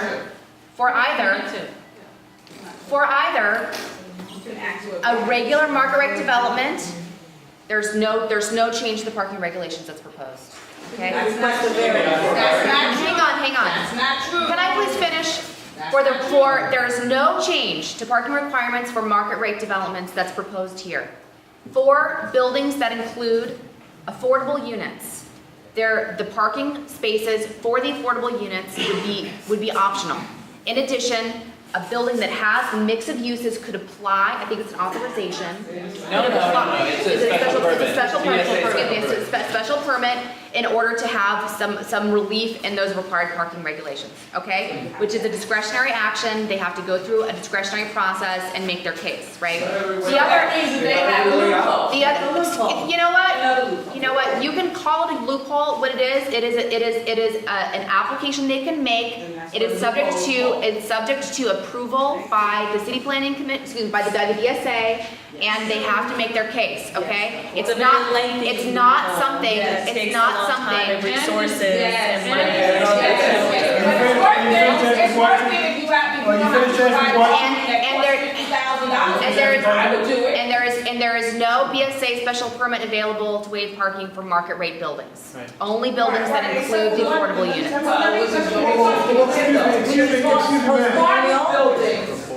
Even when they are being built with parking lots, some of those people, some of them right here in Crown Heights where I live, some families have 2 cars, some families have 3 cars. And therefore, the one car that they may be using the parking space, which is part of their building for, there's still maybe 2 more cars that they're parking on the street. The other thing is, if the parking space is not being used, I can't even if I was willing to pay $300 a month, I can't use that. Because if you go to the building owner and you say, listen, or the management or whatever said, listen, you have 16 parking spaces here that are not being utilized, I would like to use one. You know what they tell you? They say, no, you can't have it because you don't live here. Is there a question to that? So yes, actually It's a that is statement something, I'm making. I can right. do that too. That is actually something we've looked at in the zoning and thought about ways to try and fix that. And let me tell you that the community response when we say we could open parking to make it public parking in a building where it was built as accessory parking, we are told that it is a giveaway to the developers. So this is an interesting conundrum. I don't know how we will be able to do that and make that work. The only place we've been able to do that is in the middle of Manhattan when there was no longer parking required to be built at all in Manhattan due to the Clean Air Act. When we have suggested this elsewhere in the city as an idea, just to talk about with community boards, not everybody's happy about it. So I believe me, I understand, as Anna said, the frustration, but sometimes when we try and do things that will suit some neighborhoods, it doesn't always work for everybody. Okay, excuse me. Your question, you said something? Yeah, downtown Brooklyn. There was a public parking place where people could park when they go to shop. Oh, yeah, no. It was sold. Now No more public parking. No more buildings public going up. parking. Target. You know, There's very little public parking in the city, very and that's a, well, you can. Yeah, the fundamental issue here is the trade-off between the parking that we can get and finance, etc., and the housing we can get and finance. If the city had a plot of land, we would be presented with the choice. Do we want to use this to build a bunch of affordable housing, or do we want to use it for public parking? Quality of land. Quality So, of land. given the limited amount of land that the city has left, like Lynn said, it's not the 70s anymore where we have all this more land than we know what to do with. And given the housing crisis, this administration wants to prioritize affordable housing over affordable parking. Here's a suggestion. All of this alternate side of the street parking, 3 and 4 and 5 times a week. Why don't you all do away with that then? No, you don't want to do it. You'll never get a parking space. You'll never get a parking space. Or make it less. In Canarsie, they have less, and people do find parking, but some places you have 5 days. No, they build like buildings, why can't they do underground parking? So I think we're a few more questions, okay? Yeah. They couldn't answer the question. Good point, it's not our bailiwick. It's not our, so I will say that underground parking, which somebody mentioned over here, that's where it's $50,000. It's very costly, It's very and anecdotally, when, we have affordable housing projects coming to us, I mean, developers, a lot of them say, because the parking, it just doesn't make sense with the development of affordable units. They can't make it financially feasible to build the affordable housing. Excuse me, please. They need to do underground parking. Go. About senior housing, and you said that you were taking away, you were assuming that seniors do not own cars. No. Let me just straighten that out right away. It's not seniors. It's affordable senior housing. Right. And when we say affordable senior housing, we're talking about a group of people whose income is below the AMIs that you saw in the proposal typically. Okay, so because the continuing care community? Well, it's not just continuing care. Affordable senior housing or nonprofit housing for the elderly typically cater to a population whose poverty is much lower than the typical AMIs we were talking about. And it's not that those people necessarily don't have cars or needed cars when they were working.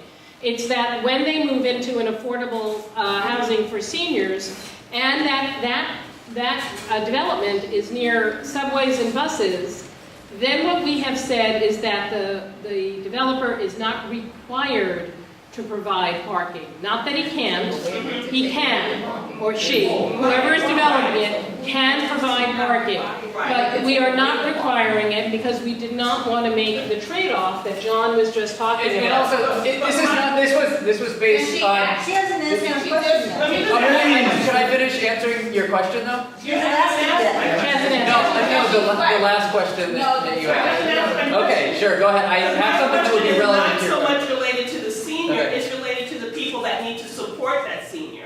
Especially when you get to assisted living, nursing home, you're gonna have more and more care professionals coming in Yes. to service that person. Where are they supposed to park? That is what we assume the developer will provide for, and the numbers that they need to provide for their staff and for visitors. It is an oddity, and it is the way the zoning is structured, that the way the requirement works, the way the requirement works is based on the number of beds or the number of units.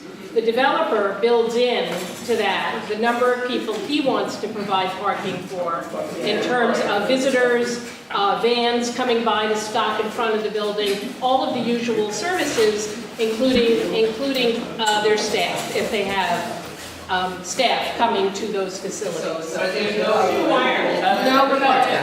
me give you two quotes that encapsulate the issue, I think.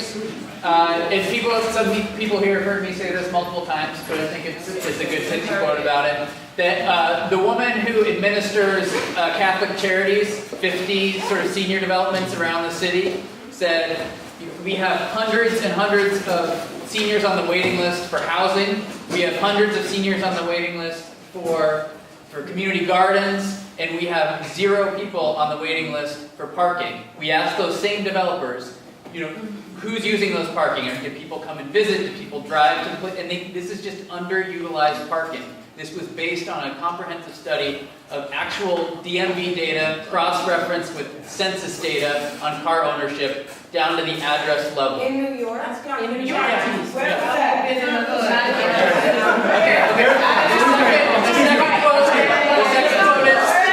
The second quote is, when this was presented at the Borough Board in Queens, the residents of Queens were very upset about the potential loss of parking, and the city councilman stepped in and he said, listen, I know this population, we're talking about seniors whose alternate housing is the shelter system. We need to build housing for these people. If reducing parking requirements will facilitate more units for people who would otherwise be in the shelters, then let's do it. Folks, it's 10:10, and I know some people want to leave. So I want to take a few more questions. I want to start with. I've been patient. I don't want to speak out of turn, but I've been real patient. I understand, but I have to speak back first. I would like to have my question answered before this meeting is over. Can you ensure that? Thank you. Sure. So we're going to go Tom, we're going to go Jay, we're going to go you, and you. I would like to speak. I would like to speak. I have not had an opportunity to ask a question. I have not had an opportunity to ask a question. I have not had an opportunity to ask a question. I have not had an opportunity to ask a question. I have not had an opportunity. I want to be able to ask a question. I want to be able to ask a question. I would like to be able to ask a question. You don't want me to act out, you don't have to. I would like to be able to ask a question. I would like to be able to ask a question. I ask a question. I have not asked a question yet. I raised my hand. I have raised my hand. No, let me speak. I don't sit there telling you that I do not have the right to speak at this meeting. All right, then, so those who pass me by and say, you're going to go over. Yes, you did. Yes, you did. Yes, you did. Yes, you did. That's what we're doing. Yeah. Here goes. Yeah. You get to close the show. No. Look, you're not going to tell me where. No, I'm not going back. I am not going back. I am not going back. I am not going back. I am not going back. That's right. Adjourn the meeting. Adjourn.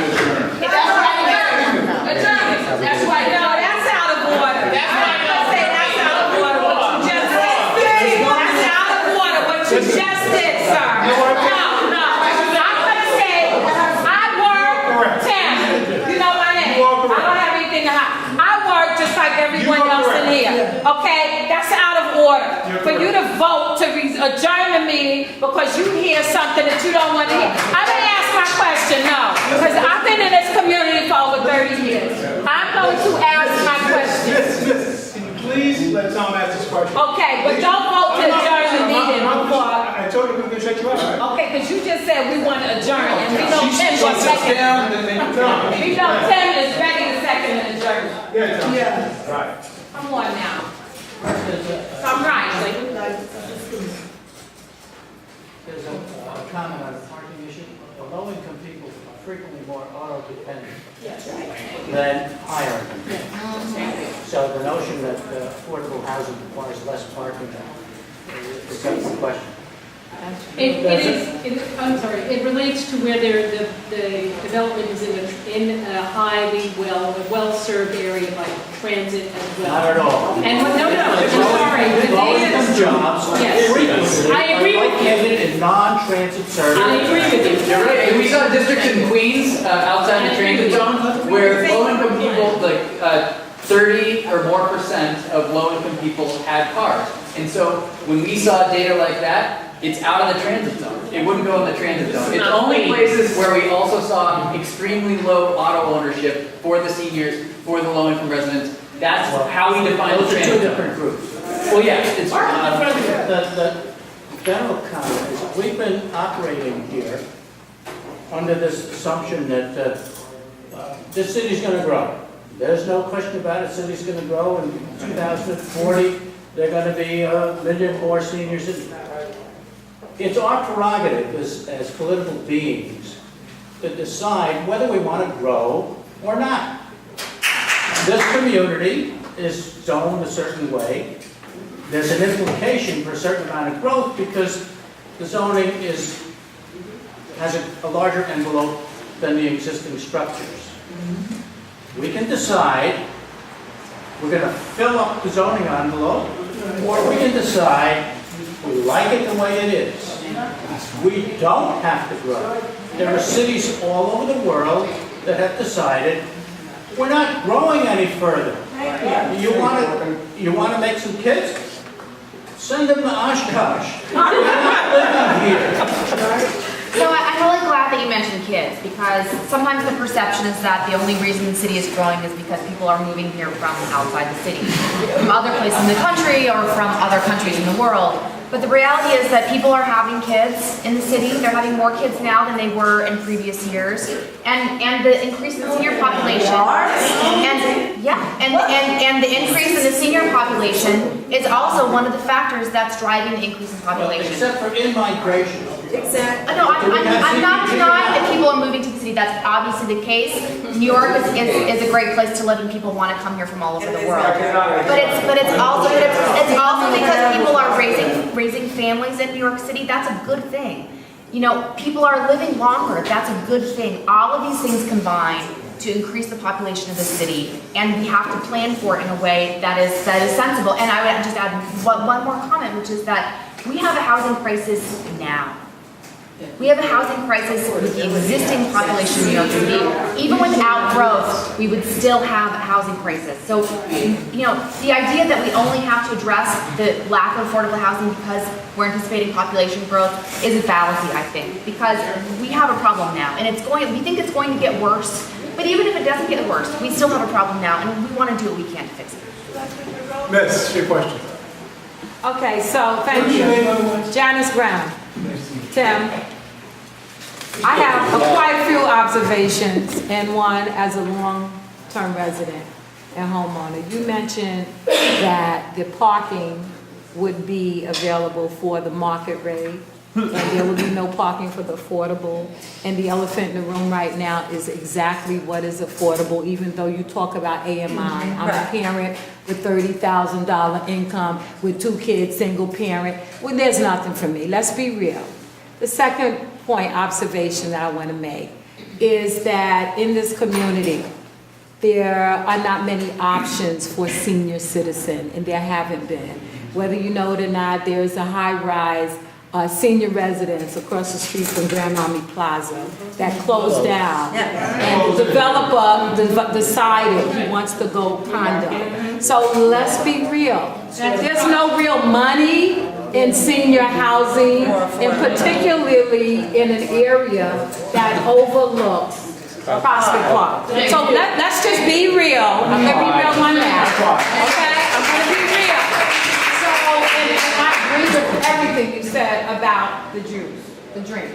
Okay? My one observation that I have, I wrote in shorthand, okay? I don't want to take up people's time.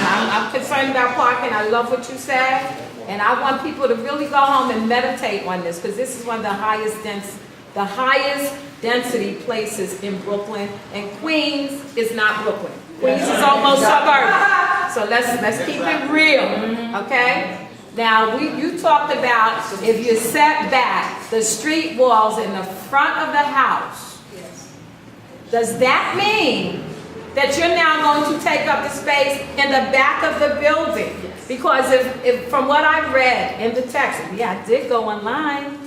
From what I read, you're now in the back of the building. So if my house is there, the back of the front is going to be even, but now that building's going back. Am I correct? Yes or no? The rear yards remain 30 feet.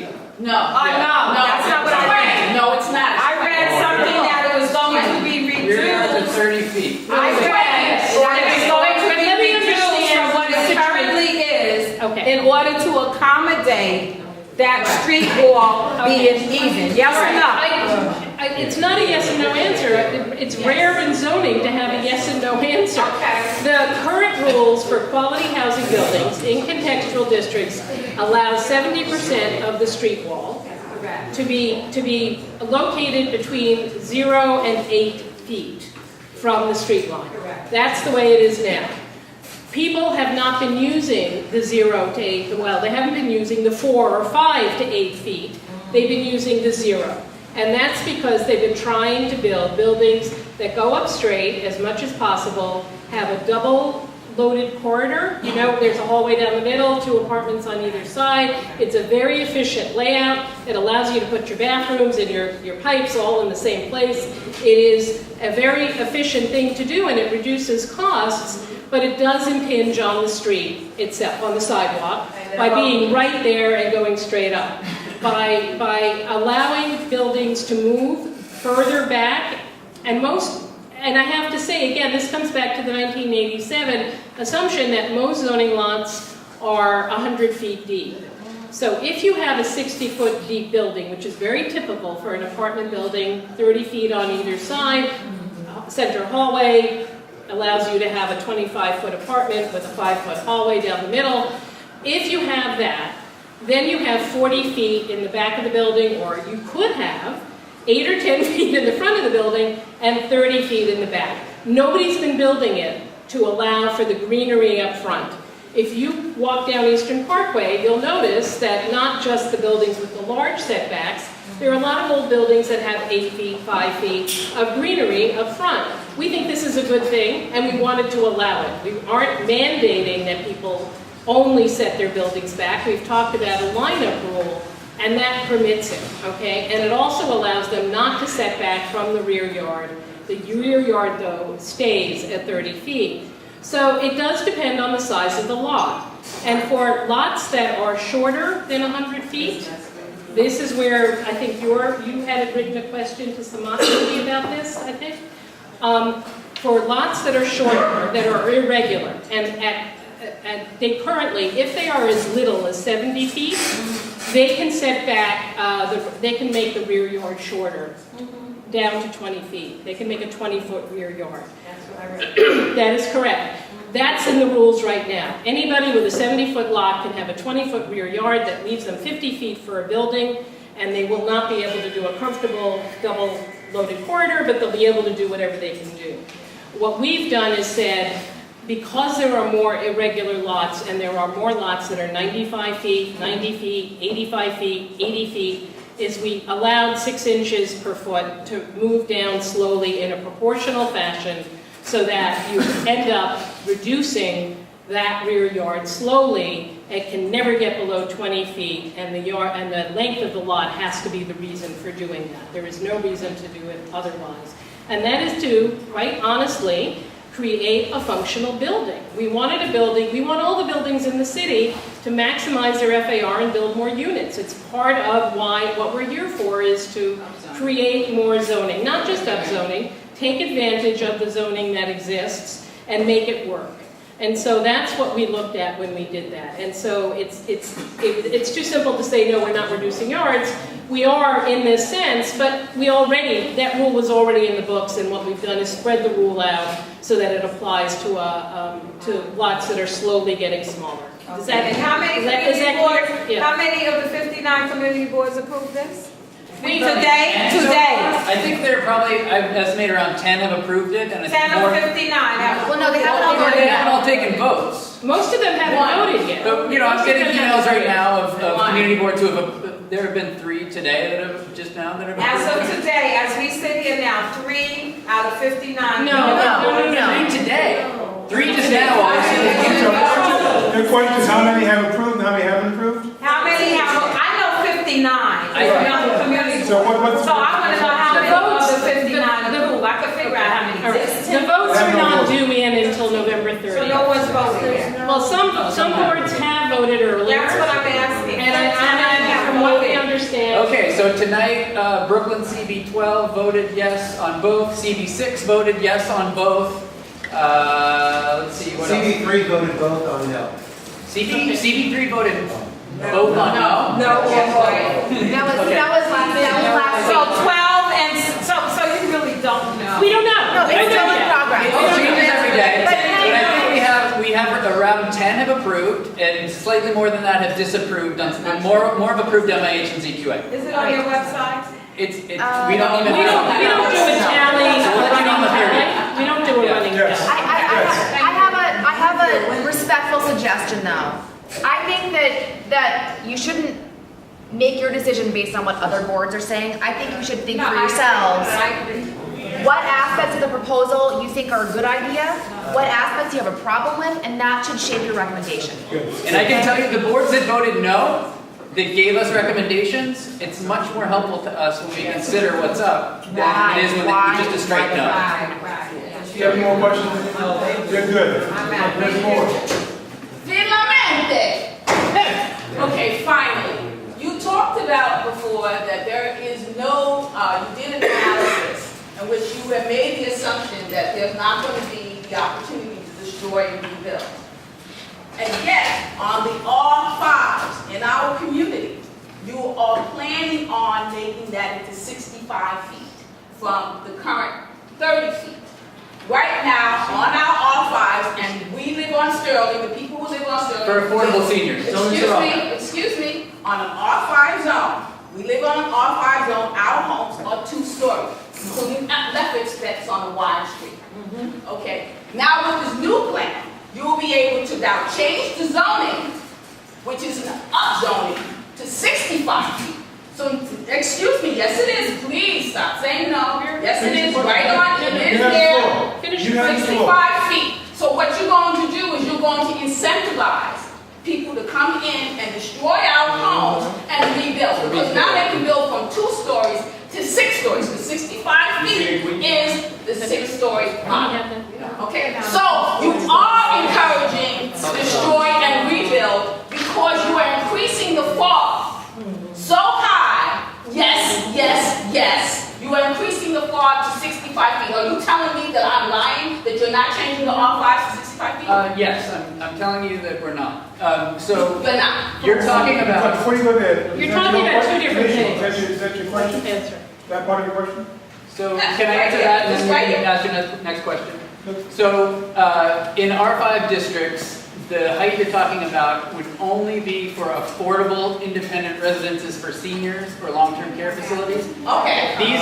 These are not profitable types of developments. They can only occur when we're socially providing for our elders. Namely, when we have taxes, when we're getting subsidies from the government, or when a nonprofit institution is stepping in.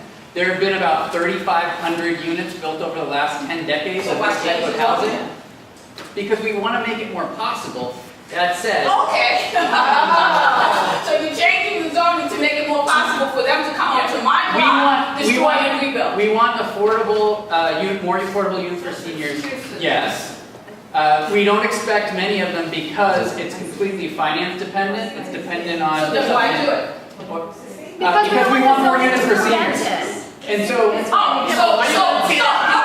So here you're saying on the one hand, that's not cost effective for us to do this thing. But on the other hand, what we want to provide more affordable housing. So we don't care about your community. We don't care, excuse me, we don't care about your neighborhood. We don't care about the fact that you live on a row of 2-story houses and that somebody can come in and, excuse me, and destroy it and rebuild to 6 stories. So now I can have a 6-story building sitting up against my house that's 2 stories because you want to provide affordable housing that your plan so far that has been implemented all throughout this city has gotten us unaffordable communities.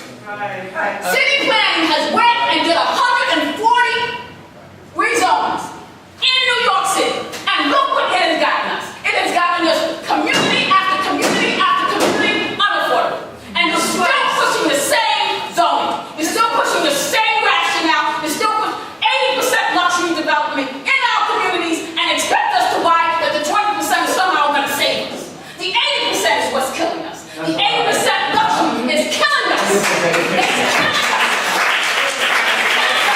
And you keep throwing it down our back every which way. Oh, we're going to provide affordable housing. We're going to buy it for senior citizens. But the 80% is what kills us, and that's the luxury development. Every community that you have went into, every black, Hispanic, colored community that you have went into to rezone with your so-called plan affordable housing has created unaffordable communities. We are at our height with 60,000 people in the shelters because your plan that you have implemented for the last 12 years. And everyone is to believe that this still somehow is miraculously going to change when you have not changed anything about the formula.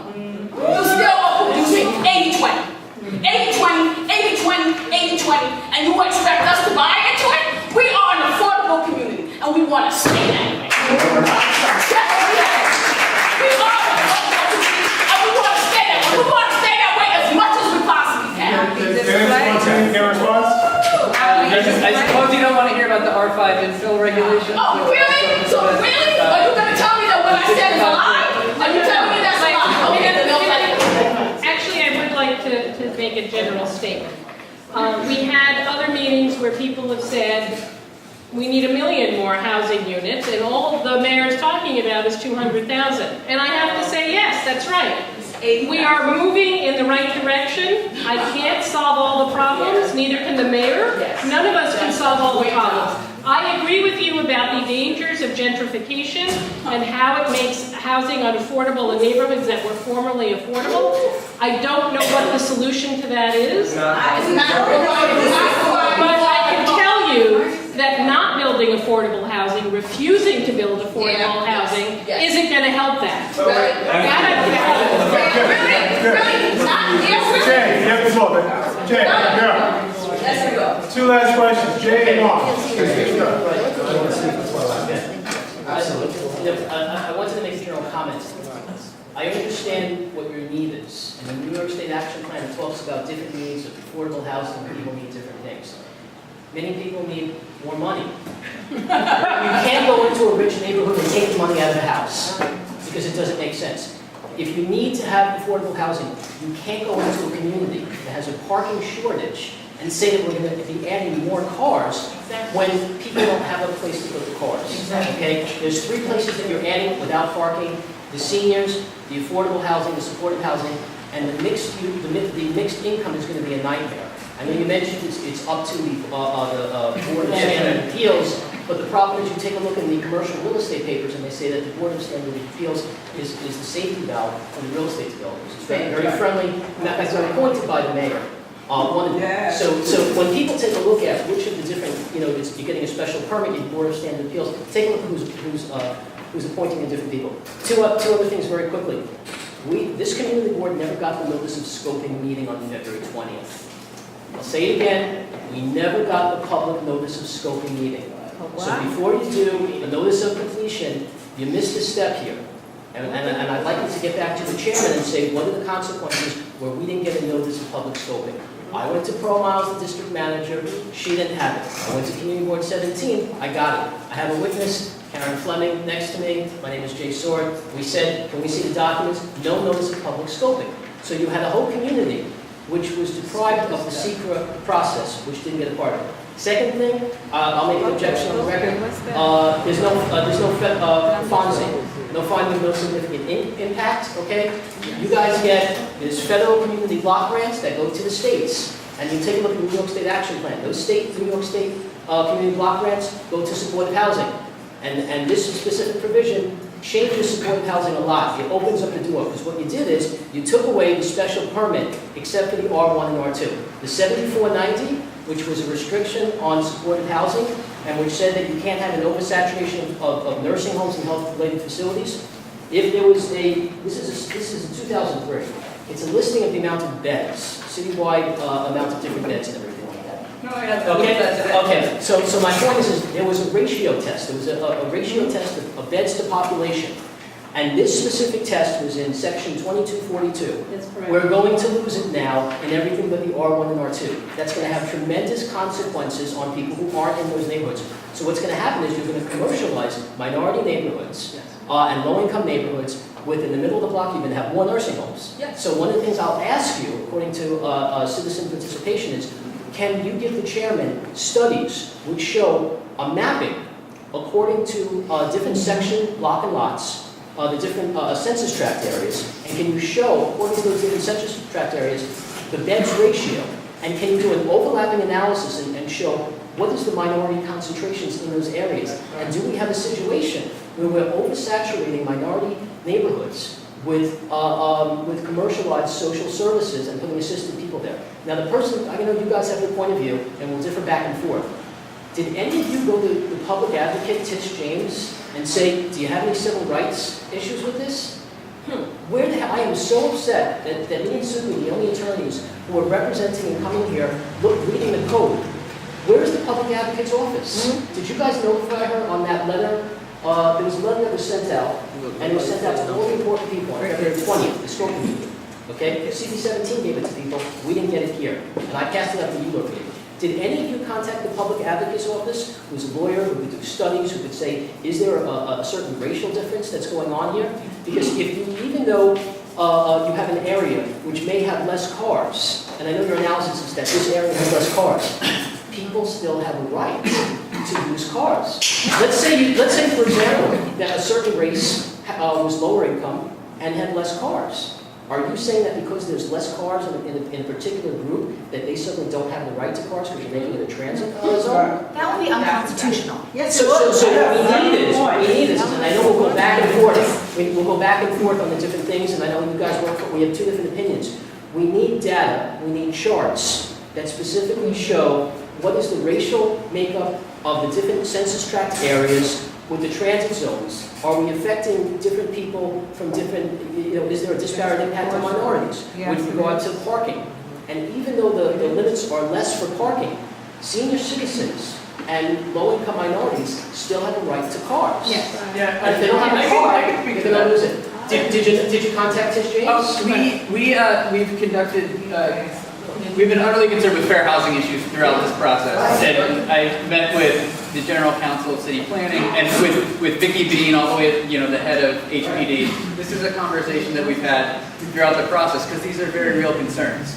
With respect to the transit zone, it spans some of the wealthiest neighborhoods in the city and some of the poorest neighborhoods in the city. That's the whole point. We have data here. We have the data, but we can give it to you. We can give it to you. Okay, maybe you can We're very happy to show you community district data by income. Can you put on social services? Because there's a big problem. Yeah, and one more comment. We can get you the data on partnership. The 7490, we took out the certification and special permit only for nursing homes and long-term care facilities, assisted living facilities. We did not, it's right here, I can show you right here.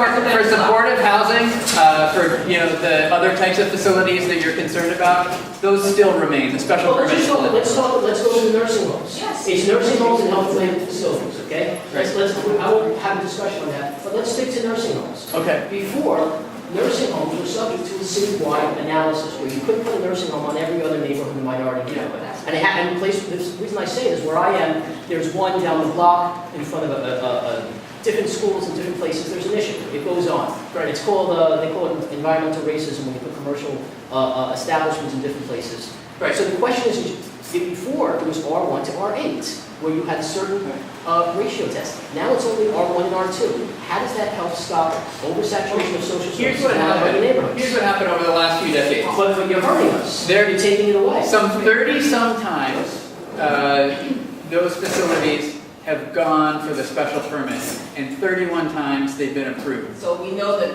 The only function that this special permit was serving was to cost developers of this very unprofitable use, namely, you know, So now I'm missing one. I just want to say a lot more money and reducing the number of units.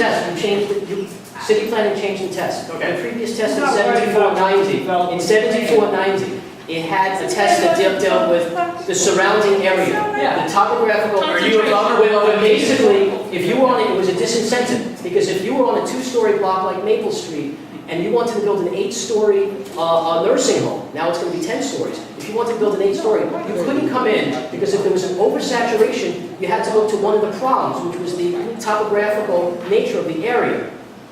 And now we lost it. And that's the problem. There's no one, that 7490 is very significant. It's a change of a 4-prong test with the adjacent buildings, and now it's only R1 and R2 that have it. So how do you help civil rights issues? And one of the objectives is that you can't put assisted people, you can't oversaturate them in low and minority areas. So I'll ask you for the data, but by taking it away, that's going in the opposite direction. Do you have a response? Yeah, the concentration test was created in the 70s when there was the nursing home scandals, when nursing homes got to be very profitable to build because of Medicare. Medicare came in and nursing homes got to be very profitable. And of course they were built often where the land was cheapest, so the Rockaways are oversaturated with nursing homes.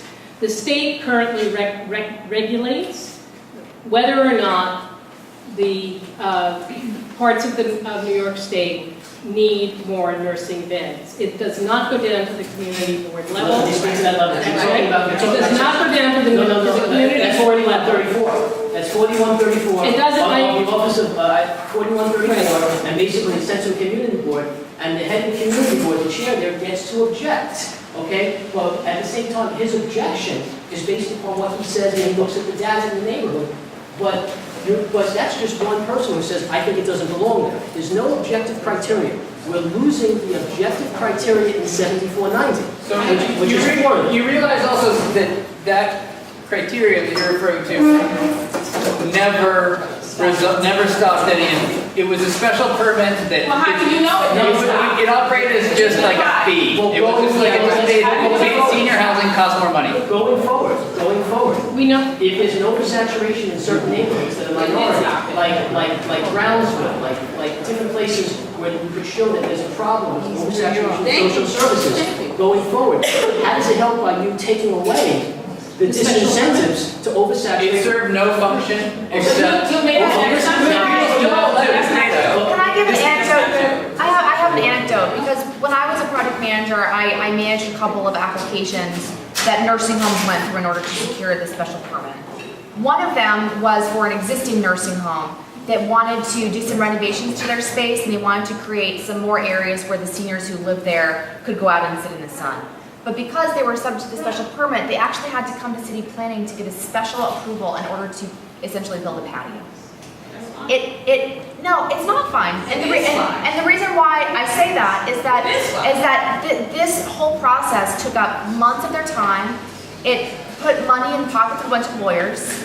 And it made the creation of these amenities for senior citizens more expensive. And that, and it did not result in any improvement I or understand the law, protect the but you have to community from balance it. I anything. understand, but you have to balance it. The offsetting of the balance is you're taking residential neighborhoods and you're putting in non-residential establishments. And I'm gonna go a step further. In these supportive housing, it's not just people who live there. Okay? They still need Hold on, special not permit. to speaking, sir. It's not just people who live there, and you're gonna hear this. It's other people from all parts of the city that get to come into the residential block and get treatment. And that's in your bulletin. They That's still in need your the special bulletin. permit. What's that? They still need. Not anymore, not after you Yes, finish it is. this. It is. I'll show you right here where it is. It's 7490. Can I just? It's 74,902. What's that? Does that 74,902. refer to the R7? Yes, of No, course. look closer. Look closer. But what you're gonna refer to is an increase in the area. Sir, here's what we're eliminating, which is what you were referring to. Where's the Here's special what we're permit? keeping. Here's the special permit Where's the special for permit? use group 3, use group 3. Certain community are, Read the bottom. See this? This is the and floor certain- area. It's not the emission. Look, and then here It is says for the, R1 and R2. here's for the community facility Okay, uses and fine. R3 to And what R8. is Okay, we're gonna. For Jay. Supportive housing is not. What he's referring to is not, is an increase in the FAR. It's not the initial test.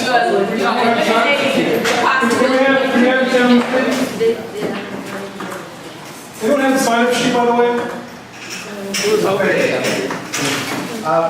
My name is Paul Graziano, I'm an urban planner, and I'm someone who, over the last decade or so, has helped to rezone over 100,000 properties around the city, done contextual rezoning plans.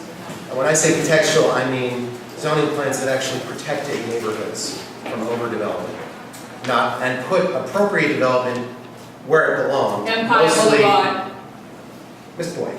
Yes. Okay, I'm not talking about let's that. listen to each other. You have the floor, sir. You have the floor, sir. Sir. Thank you. What I was going to say was that what most people don't know here is that when the zoning resolution was put in place in 1961, the build-out conditions for New York City, meaning if every property were to be built out according to the zoning that was there at the time, was 12 to 16 million people. We are at an historic high, which is approximately 400,000 or 500,000 more people than we were at in 1961.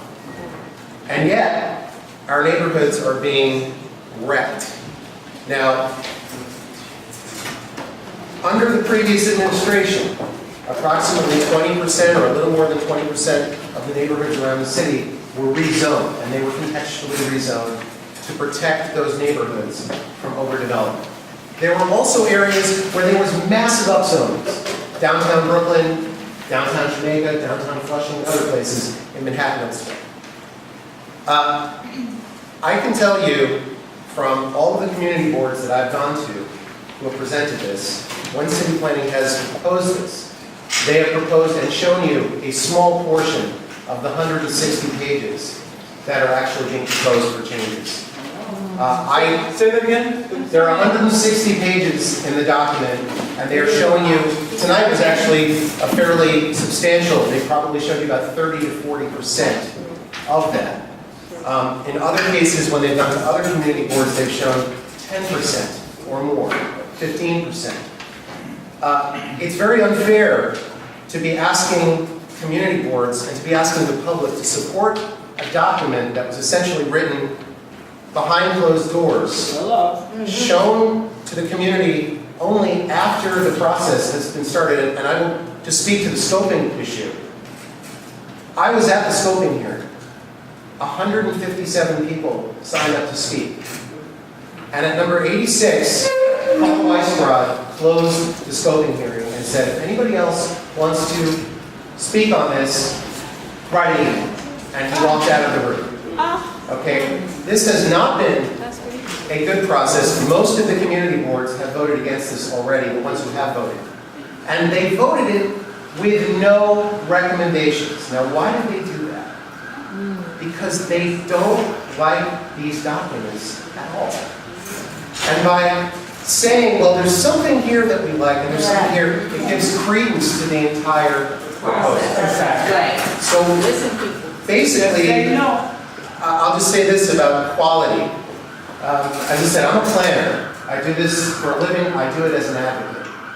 I've done this mostly on this particular situation as an advocate.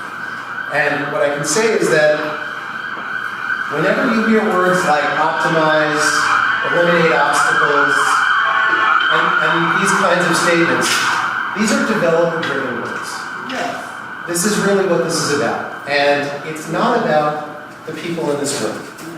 Additionally, I was talking about these contextual rezonings. When we did these rezonings,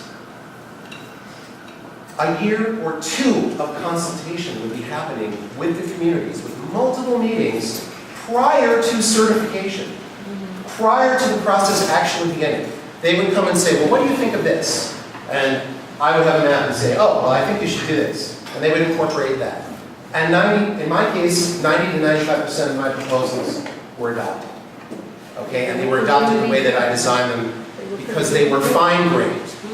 The last of these contextual rezonings were approved on December 30th, 2013. Since then, there have been no contextual rezonings to protect neighborhoods.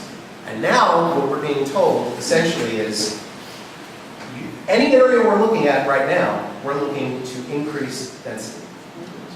There is no discussion of decreasing density, and if you get it, it will be an afterthought. Where Ms. Boyd lives, she should not be in R5 zone. She has semi-attached houses which should be in R4-1 zone, which would preclude all of the issues that she's discussing right now. But there has been no downzoning of this district. It needs to be downzoned. It does not need to be upzoned, and if it does, it better be real careful, because there's a lot of people who are opposed to any upzoning, and rightfully so. I'm going down and seeing teardowns everywhere. The whole area is zoned R6 and R7-1. It doesn't warrant it, and it doesn't deserve it. So you've got a problem here, and this is going from community board to community board, where I'm here, and again, I'm going to suburban neighborhoods, I'm going to urban neighborhoods, I'm going to very urban neighborhoods, and the complaints are the same, which is, why would city planning come forward with this proposal without any discussion? The extra month of scoping period that was given prior to the ULURP being approved and moving forward was essentially a joke. This is such a complicated discussion that this takes literally years of discussion with communities. And you're being expected to vote on this in a 60-day period. So what I would ask the community board, and again, I'm stating this as a professional, as someone who's been dealing with city planning, who has worked very cooperatively when they have done the right thing for the community, and who has fought against them vociferously when they don't. And I would suggest that the ULURP committee vote this down without recommendations, as many of the community very briefly, the whole thing about the quality, not the affordability, and the senior housing, these are as-of-right changes. They get adopted, they go into the zoning code. There is no response from us. The developer puts in their permit, they don't have to go for it. Listen, BSA gives out 90% plus on variances that are requested. That go through the process, that don't get denied early on, as you described. But it's a lot of them. Right now, at least there's at least a charade of a process. As soon as you make it as of right, there is no process. The process is the developer with the permit. So what I would suggest is do what most of the other community boards are doing and vote this thing down without recommendations. Thank you. What's your name again? Paul Graziano. So that was much appreciated. I actually am really glad you talked about your experience working with neighborhoods to do rezoning proposals, because it really is a testament to the willingness of city planning and the dedication of city planning to work with communities to determine the zoning. I am completely serious here. Thank you for laughing. Now, the reason why that's crucial is that when the zoning changes for an individual neighborhood, it's important for people to understand the tools that they're working with. It's important for those tools to be calibrated according to what the goals of the community are. And when we start working with communities about rezoning, the very first conversations we have usually are hearing about people's concerns and complaints and also aspirations for their community. And then that conversation evolves into establishing goals. Okay? And those goals are really important because they need to guide understanding what kind of zoning is appropriate for each block, right? Can I just finish here? Right. So in some areas, down zoning is what meets the goals of the community. In some areas where one of the goals of the community is to create affordable housing, there are areas such as corridors which are upzoned to allow for creation of affordable housing. With the creation of mandatory inclusionary housing as a tool, on the corridors which would be upzoned, the mandatory inclusionary housing would be a tool that's at your disposal, right? Without the approval of this tool, it's not going to be available to be used for rezonings anywhere across the city. That's why we're coming to you now, and I understand that it's a complicated proposal, it has a lot of moving pieces. It is out there for people who have the patience to read through the whole thing, and we have actually done a lot more outreach on this particular proposal than we typically do for something that is on a citywide basis like this. We came to community boards all across the city prior to the certification of this proposal, before the beginning. No, actually, we've actually tried really hard to come out. We would have come out before tonight, but there was another process going on where you folks wanted to have internal discussions before bringing us to the table, and that's fine. But we have been spending, people at this table, everyone in the Brooklyn office, throughout the agency have been spending all of our weeknights, time away from our families, because we think it's important to communicate about this proposal, to explain the details of what's being proposed, and to give folks like you the opportunity to understand what's being proposed and respond in a thoughtful, intelligent way. Okay? Right. So in conclusion, I'd like to say that we welcome your questions after tonight. Okay? I think the meeting's going to come to a close very shortly here, but I want to say that it's not the end of the discussion. We're still happy to answer questions. There will be another meeting next week, I believe the date is Tuesday, 17th. Right? There will be additional opportunities to further this discussion. And I also just want to again reiterate what the overall purpose is of these proposals, which is to establish requirements for mandatory inclusionary housing by creating a tool that can be used in particular communities as part of a process that includes comprehensive planning for those communities in an inclusive way. And the second, for zoning for quality and affordability, it's to make adjustments and tweaks to the zoning. You may not believe that they're minor, they are really tinkering around the edges in order to remove obstacles to creating affordable housing, affordable senior housing, and high quality buildings in the city. So that is what we're here to do. And I want to thank you for listening. I want to thank you for your good questions, and I want to encourage you to continue the conversation with us because this is really important. Before we break, one, is it a quick question? Yes, it's a request. Oh, sure. For the next meeting, I have the real questions about what the percentage of subsidies are for the owners or the developers. If you don't have them now, but what is the percentage that is going to be given to them? Because then that can use a straight up amount as to how much money is being invested. Then I answer the question, sir. Same question? Yeah, I think so. So there has been an increase in funding for affordable housing development in the city, and I believe, I'm sorry, I don't have the number top of my head. Okay, so this is next week. It's important to know the subsidies because that determines really how much money is being funded. Hold on one second, I'm sorry. I just want to ask you the question a little more finely. Are you asking how much each project gets for subsidy, or how much? This is where I come from. A lot of the times, whether loopholes or not, when we see that there's an avenue for developers to walk out of the responsibility that they're coming into to start with, right? Like affordability and so on, and the parking, right? Then what we find is that, well, we assume that they're not going to because they're going to get, the incentive of the tax break. So then it looks like developers really don't have that much money to build because they're just hungry for that tax break, for that subsidy, for that bonus. So then I'm thinking, so who doesn't have money here? It looks like the city, and both the developers don't have money, they're just trying to help each other. So how much is the breakdown? Yes, what is the tax cut? Because, what is the subsidy in terms of percentages? And it's broken in many percentages. How much money is being given to these people? Because it seems like they cannot do anything. They're given a space and they don't have money to build. They're given a tax cut and they don't have money to build. They're given a subsidy and they don't have money to build. So who's got the money to build? So that's one. On the other part, I am thinking of my son. This is the second neighborhood that I will be driven out with my family. From Queens, I was driven out 7 years after living there. My son was born at home in my apartment, and it's because of him that I am here, because I believe that for the first time, I'm in a community that actually resembles home, and that is valuable, and that is worth keeping, that I can afford, and that he can see people that he mingles with and grows up with, that look like him, and that we all can grow together. It's because of him. In terms of affordability, you are the department that is righteous for this, I expect it to be the one that addresses this.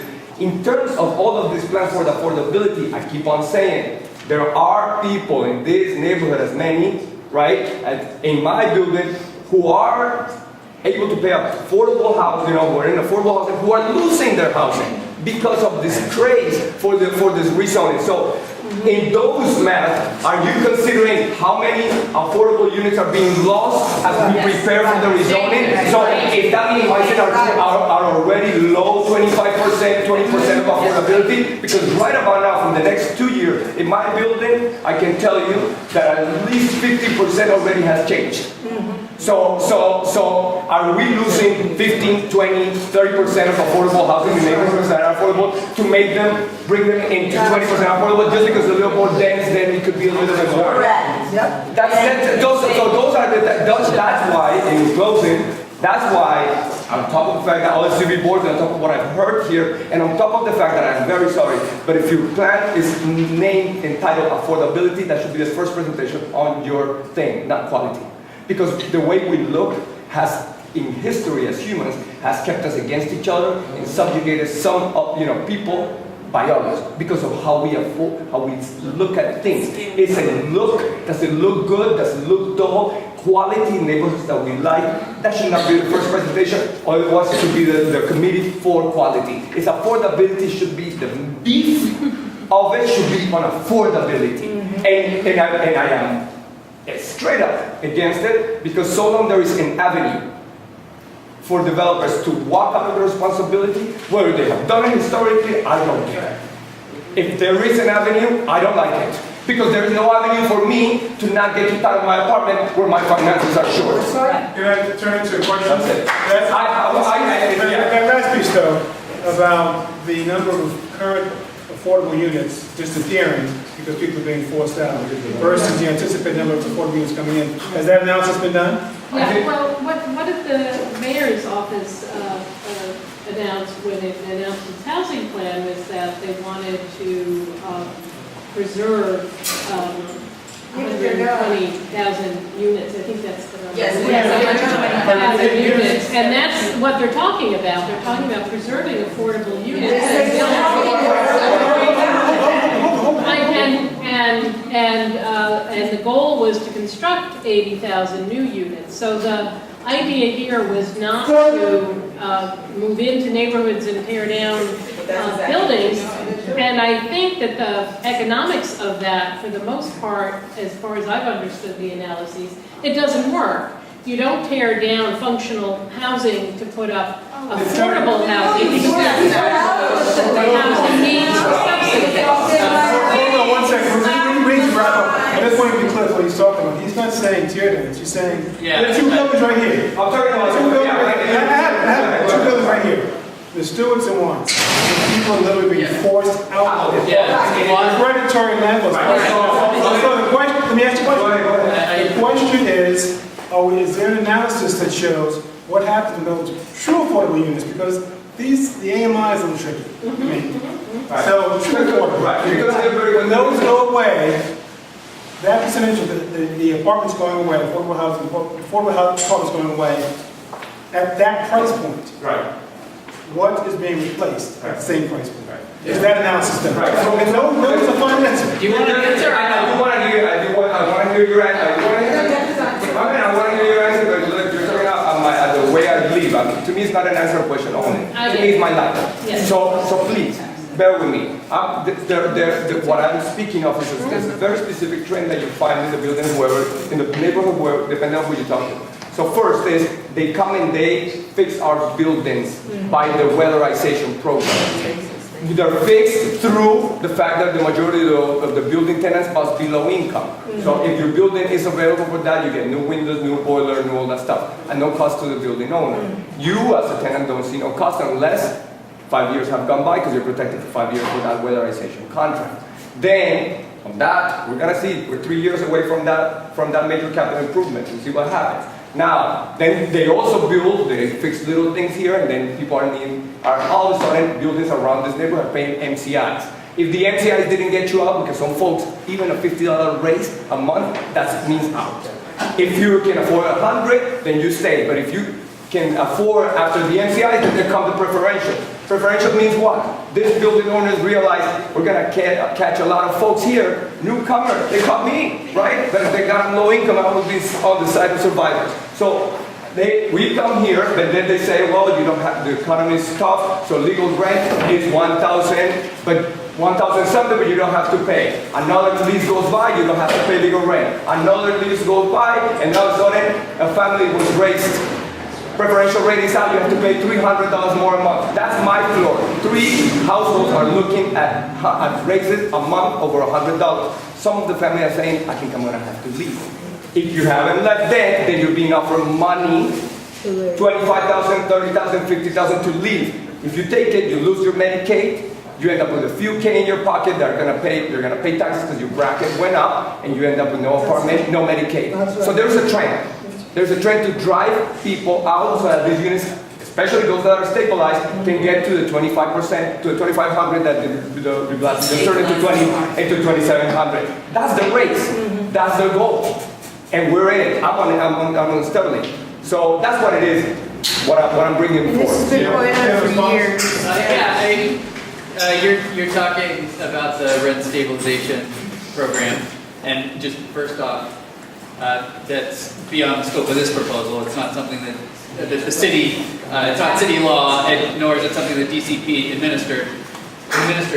But as part of these series of initiatives to try to create and preserve affordable housing in New York City, there's a newly created tenant protection unit that includes HPD, DOB, the Attorney General's office, and other entities that have some sort of purview over housing, to ensure that none of the horror stories that we've heard in places like PLG or Crown Heights or Bushwick, where landlords have gone in and destroyed kitchens and to force people out, that things like that will not happen. If they do happen, they'll be punished severely. As another part of that initiative, the mayor has increased by, I'm not sure the exact number, I believe it's $30-some million, maybe Lynn can jump in, legal aid budget for low-income tenants who are facing harassment by landlords, things like that. And so I think that that's the tenant protection stuff is. We understand that it's a real priority as neighborhoods come under increasing pressure. And these initiatives are also part of the effort to create more housing, create more affordable housing, to relieve some of the pressures that are on communities like this. But I just want to say that, not building more or even downzoning is something that will only increase the pressure further and will increase housing costs here faster than trying to address it and create sort of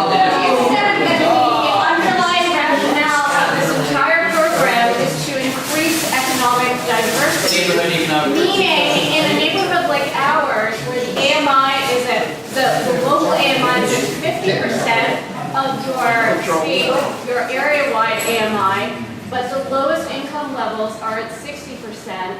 That program for economic diversity is a program to introduce higher income levels. It's an average. What Juan is saying, and what we know as well from a lot of evidence that we've gathered, is there is direct evidence of secondary displacement. So you can go to a judge and you can tell them that you think economic diversity is justified, but we can also sue you for over secondary displacement if you come in here with your mandatory inclusionary upzoning. Yeah, we've had to put our money where our mouth is on this stuff. And you know, part of the seeker analysis is we have to analyze whether there'll be any secondary displacement effects from this proposal. Excuse me, if we found no secondary displacement effects. If we're incorrect on that and you sue us, then the proposal will go down. So it's not something, when you're talking environmental review, it's not something that we can just say, yeah, whatever. Yes, but you know the courts have always sided with you, saying that you're the experts. Not always. Yes,